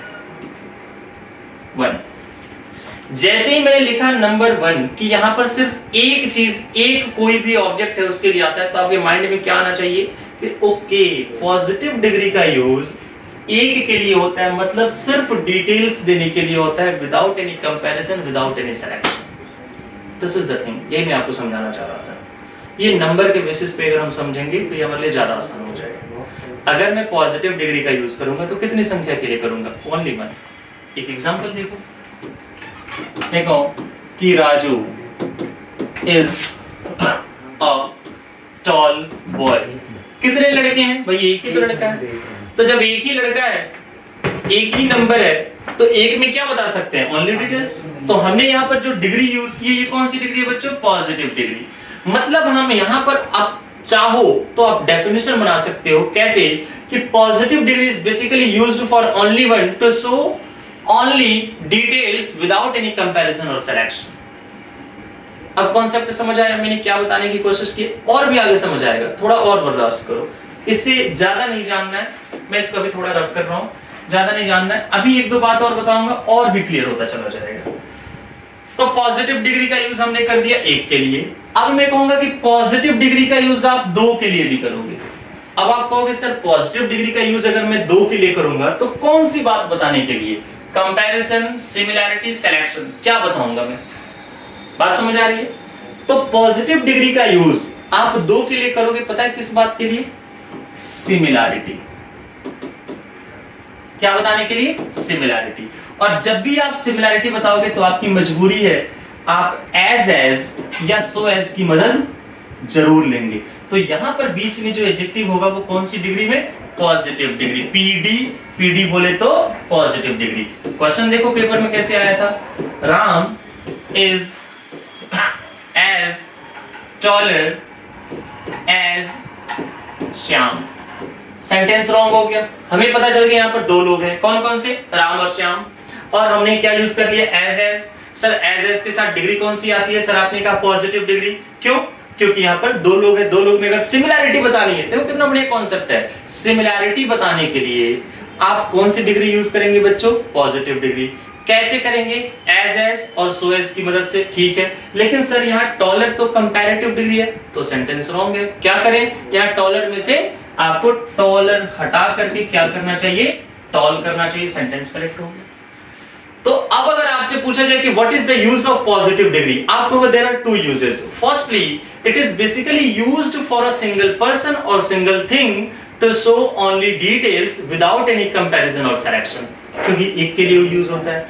Further it can be used for two persons और two things to show similarity between them, but for showing similarity we must take the help of as और सो एज। That's it. बात समझ आई कि positive degree का use सिर्फ या तो एक के लिए होगा या तो दो लोगों के बीच में होगा। एक के लिए होगा तो ओनली डिटेल्स, दो लोगों के बीच में होगा तो सिर्फ सिमिलैरिटी। और सिमिलैरिटी भी कैसे दिखाएंगे? As so as. क्लियर हो रही है बात? ये सर नो बात मेरी क्लियर हो रही है कि नहीं हो रही है? बहुत सारे बच्चे हैं, एक बार बताएंगे पहले आप लोग, क्लियर हो रही है कि नहीं हो रही है बात मेरी? ज्यादा तो नहीं हो रहा है, चलो थोड़ा ज्यादा ही होगा। क्या 10 मिनट की क्लास और है, झेल लो। ठीक है, ज्यादा तो मुझे भी लग रहा है। खैर कोई बात नहीं, ये कहानी यहाँ पे खत्म हो गई, कोई टेंशन नहीं है। मैं स्लाइड दिखा दूंगा, स्लाइड की टेंशन नहीं लेते हैं। ठीक है, अब मैं आपको अगर यहाँ पे कहूँ कि कंपैरेटिव डिग्री, दूसरी डिग्री कौन सी होती है? कंपैरेटिव।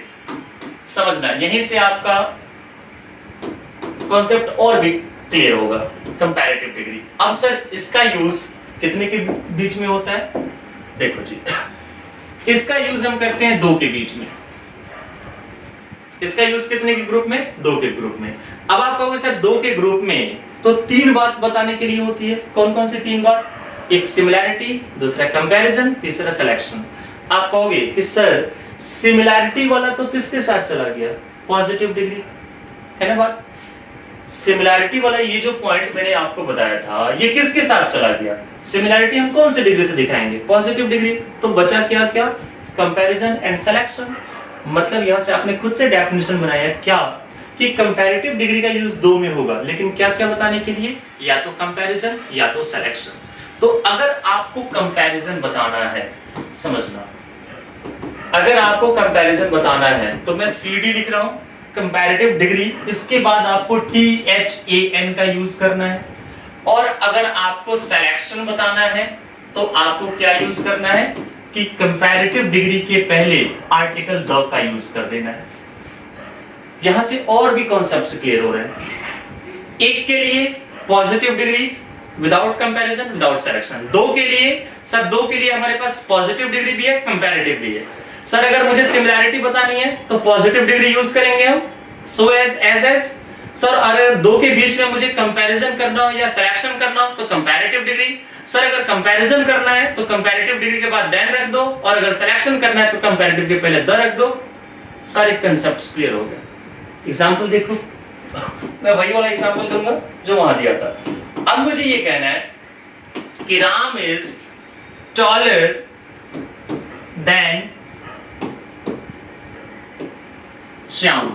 आपने देखा कंपैरेटिव डिग्री के बाद देन आ गया, कितने लोग हैं, 1 2, दो लोग हैं, मतलब कंपैरिजन हो रहा है, तुलना कर रहे हैं। राम श्याम से लंबा है, कंपैरेटिव डिग्री देखो, और क्या आ गया देन। तो जब भी कंपैरेटिव के बाद देन आ गया तो क्या हो जाता है, तुलना। तुलना का मतलब होता है से अच्छा, से खराब, से छोटा, से बड़ा। और वही अगर मैंने यहाँ पर पॉजिटिव डिग्री यूज कर दी, यहाँ पर कौन सी डिग्री है, एज एज सो एज, तो यहाँ पर क्या मीनिंग आ गई, सिमिलैरिटी, मतलब उतना ही जितना की। कितनी अच्छी मीनिंग आ रही है। अब आपके पास लैंग्वेज है यार, आपके पास स्ट्रक्चर है, आपको जो भी सेंस देना है आप स्ट्रक्चर यूज करते जाओ, कोई प्रॉब्लम नहीं है। तो देखो मैंने अभी आपको क्या बताया, दो मार्कर्स के बीच की कहानी बताया था। मैं कहूं ये राम है और श्याम है, मुझे कहना है राम उतना ही अच्छा है जितना श्याम, राम उतना ही लंबा है जितना श्याम। अच्छा सिमिलैरिटी है पॉजिटिव डिग्री, मुझे ये सेंस देना है कि राम श्याम से लंबा है। सर ये तो तुलना है, हाँ जी तुलना है, तो कंपैरेटिव डिग्री के बाद देन का यूज कर दो। अगर तुलना है तो कंपैरेटिव डिग्री के बाद than, Ram is taller than Shyam. अब सोच के देखो लैंग्वेज, मुझे कहना है कि दोनों बच्चों में राम लंबा है, मैंने श्याम का नाम नहीं लिया, इन दोनों बच्चों में एक राम है एक श्याम है। मैंने कहा कि दोनों बच्चों में, दोनों लड़कों में राम लंबा है, तो मैं वहां पर क्या कर रहा हूं, सिलेक्शन। कितने में, दो में। तो जब दो में सिलेक्शन हो जाए तो क्या करना चाहिए, कंपैरेटिव डिग्री से पहले दो। मैं क्या कहूंगा यहां पर, Ram is the taller of the two boys। और यहां पर मैंने श्याम नहीं लिखा क्योंकि श्याम तो उसमें दो बच्चों में कौन कौन है, दो बच्चा, एक राम है और एक श्याम है, और उन राम और श्याम में मैंने किसका सिलेक्शन कर लिया, राम का। सर कैसे पता चल रहा है सिलेक्शन हो रहा है, सर ये कंपैरेटिव डिग्री, ये आ गया इसके पहले दो, कंपैरेटिव के पहले दो आ जाए तो क्या बताता है, selection in the group of only 2। मुश्किल है, ज्यादा हो रहा है, क्या समझ आया, चुप, पिन ड्रॉप साइलेंस, शांत बैठे हो, बिल्कुल शांत बैठे हो आप लोग। अरे कुछ समझ आया हो बता दो कि मैंने कौन सा लॉजिक लिया, कैसे 1 2 3 2 से ज्यादा, कैसे किस तरीके से किया, कुछ क्लियर हो रहा। अब तो लिखने की भी हिम्मत नहीं हो रही है आपकी, मुझे तो ऐसा लग रहा है, टाइप भी नहीं कर पा रहे हो आप लोग।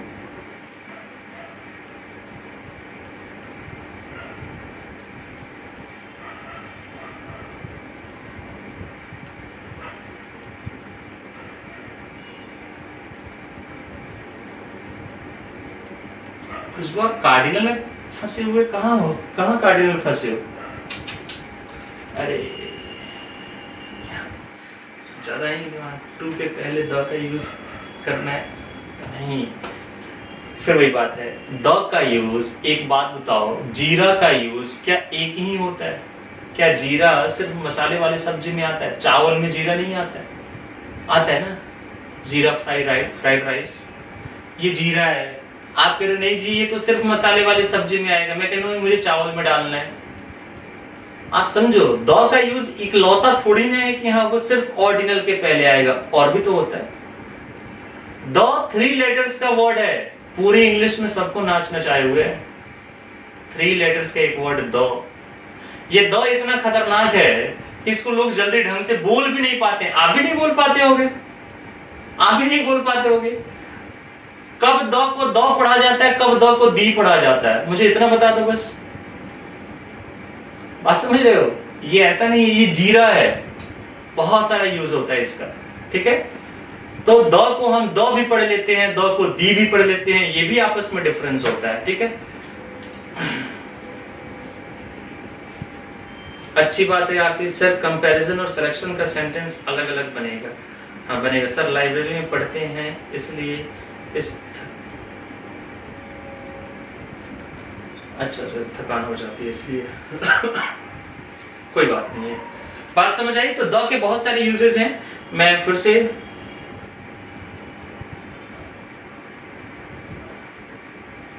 वेरी गुड आस्था, यस वेरी गुड। साउंड पे डिपेंड करता है। वॉवेल साउंड के पहले अगर टीएच आ जाए तो दी पढ़ते हैं, और अगर कॉन्सोनेंट साउंड के पहले आ जाए तो द। जैसे बी एलिफेंट होता है, द मैन होता है, ये सब आर्टिकल में पढ़ा होगा। फाइन, ठीक है। खैर मैं आपको फिर से ये मेरे क्या ख्याल से क्लास में यहाँ पर खत्म भी कर दूंगा, क्योंकि आप थक गए हो, मुझे ऐसा लग रहा है। और सच पूछो तो मैं भी थक गया हूँ। इसमें से ना आग निकल रही है ये बोर्ड से। मैं बहुत दूर खड़ा हूँ, लग रहा है ना कि मैं अगर टच होऊंगा ना, मतलब कहना चाहिए ये नहीं होता गूज बम्प, रोंगटे खड़े हो जाना। तो मैं जब इसके पास जा रहा हूँ तो इलेक्ट्रोमैग्नेटिक पता नहीं क्या होता है ना, मेरे रोंगटे खड़े हो जा रहे हैं। इसमें से आग निकल रही है भयानक। खैर चलो मैं आप लोगों को बता देता हूँ, दोबारा समझा देता हूँ। मैंने ये कहा क्या पढ़ाया छोड़ दो यार, हटा, मैं ब्लैंक कर देता हूँ। मैं आपको ये समझा रहा हूँ, हमारे पास संख्या में 1 और 2 से ज्यादा की कहानी हटा दो, क्योंकि मैंने अभी नहीं पढ़ाया। मैं स्लाइड दिखा दूंगा, टेंशन मत लेना। मेरे पास अगर 1 है तो डिटेल्स दे दिया, पॉजिटिव डिग्री खत्म। मेरे पास पॉजिटिव और कंपैरेटिव है। अब फिर बात आती है कि सर अगर 2 है तो क्या, तो इसलिए तो मैंने पहले आपको बताया, अगर कोई चीज मेरे पास 2 है तो मैं 3 काम कर सकता हूं। या तो सिमिलैरिटी दिखा दूं, या तो मैं सिमिलैरिटी मतलब समानता दिखा दूं, या तो कंपैरिजन कर दूं, कंपैरिजन मतलब तुलना कर दूं, या तो सिलेक्शन कर दूं। ये तो बहुत पहले से आपको समझ आ गया। राम श्याम से अच्छा है, कंपैरिजन। दोनों बच्चों में राम अच्छा है, सिलेक्शन।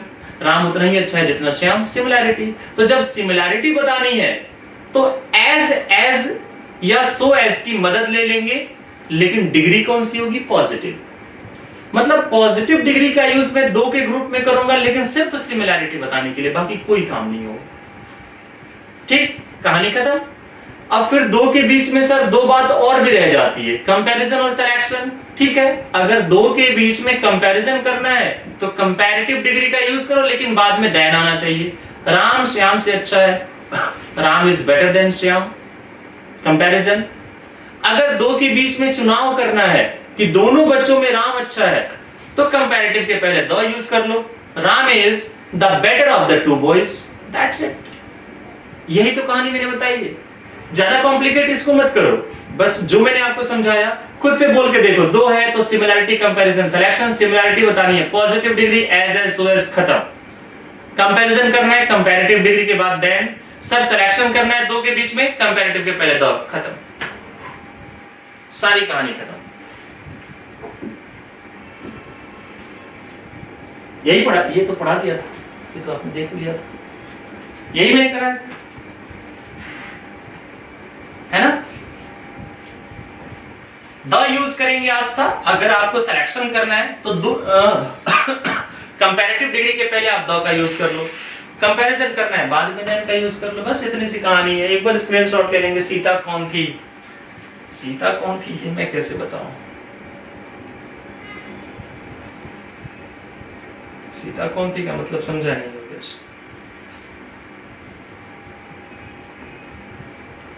एक बार आप स्क्रीनशॉट ले लेंगे। टाइम कितना टाइम लगेगा? मई से पहले सिलेबस कंप्लीट हो जाएगा। थोड़ा टाइम मैं आप लोग को रिवीजन करने के लिए भी दे दूंगा, उसकी टेंशन आप लोग मत लो। अब देखो फिर वही बात है, बनिया समझते हो? बनिया जो मतलब ऐसे कोई बुरा मत मानना। मान लो कोई तराजू लेके मैं तौल रहा हूँ तो मेरे हाथ पे है ना, कि थोड़ा इधर उधर कर दूंगा तो वजन में डिफरेंस आ ही जाएगा। तो सिलेबस कंप्लीट करना तो उसमें तो मैं बनिया हूँ। थोड़ा इधर उधर कर दूंगा तो या तो सिलेबस बहुत खिंच जाएगा तो बहुत जल्दी खत्म हो जाएगा। तो सिलेबस कब खत्म होगा इसकी टेंशन मत लो, टाइम से कंप्लीट करा दूंगा। खत्म कराने के लिए मैं 1 घंटे में खत्म करा दूंगा, लेकिन फिर उससे आपका भला नहीं होगा ना, समझ रहे हो?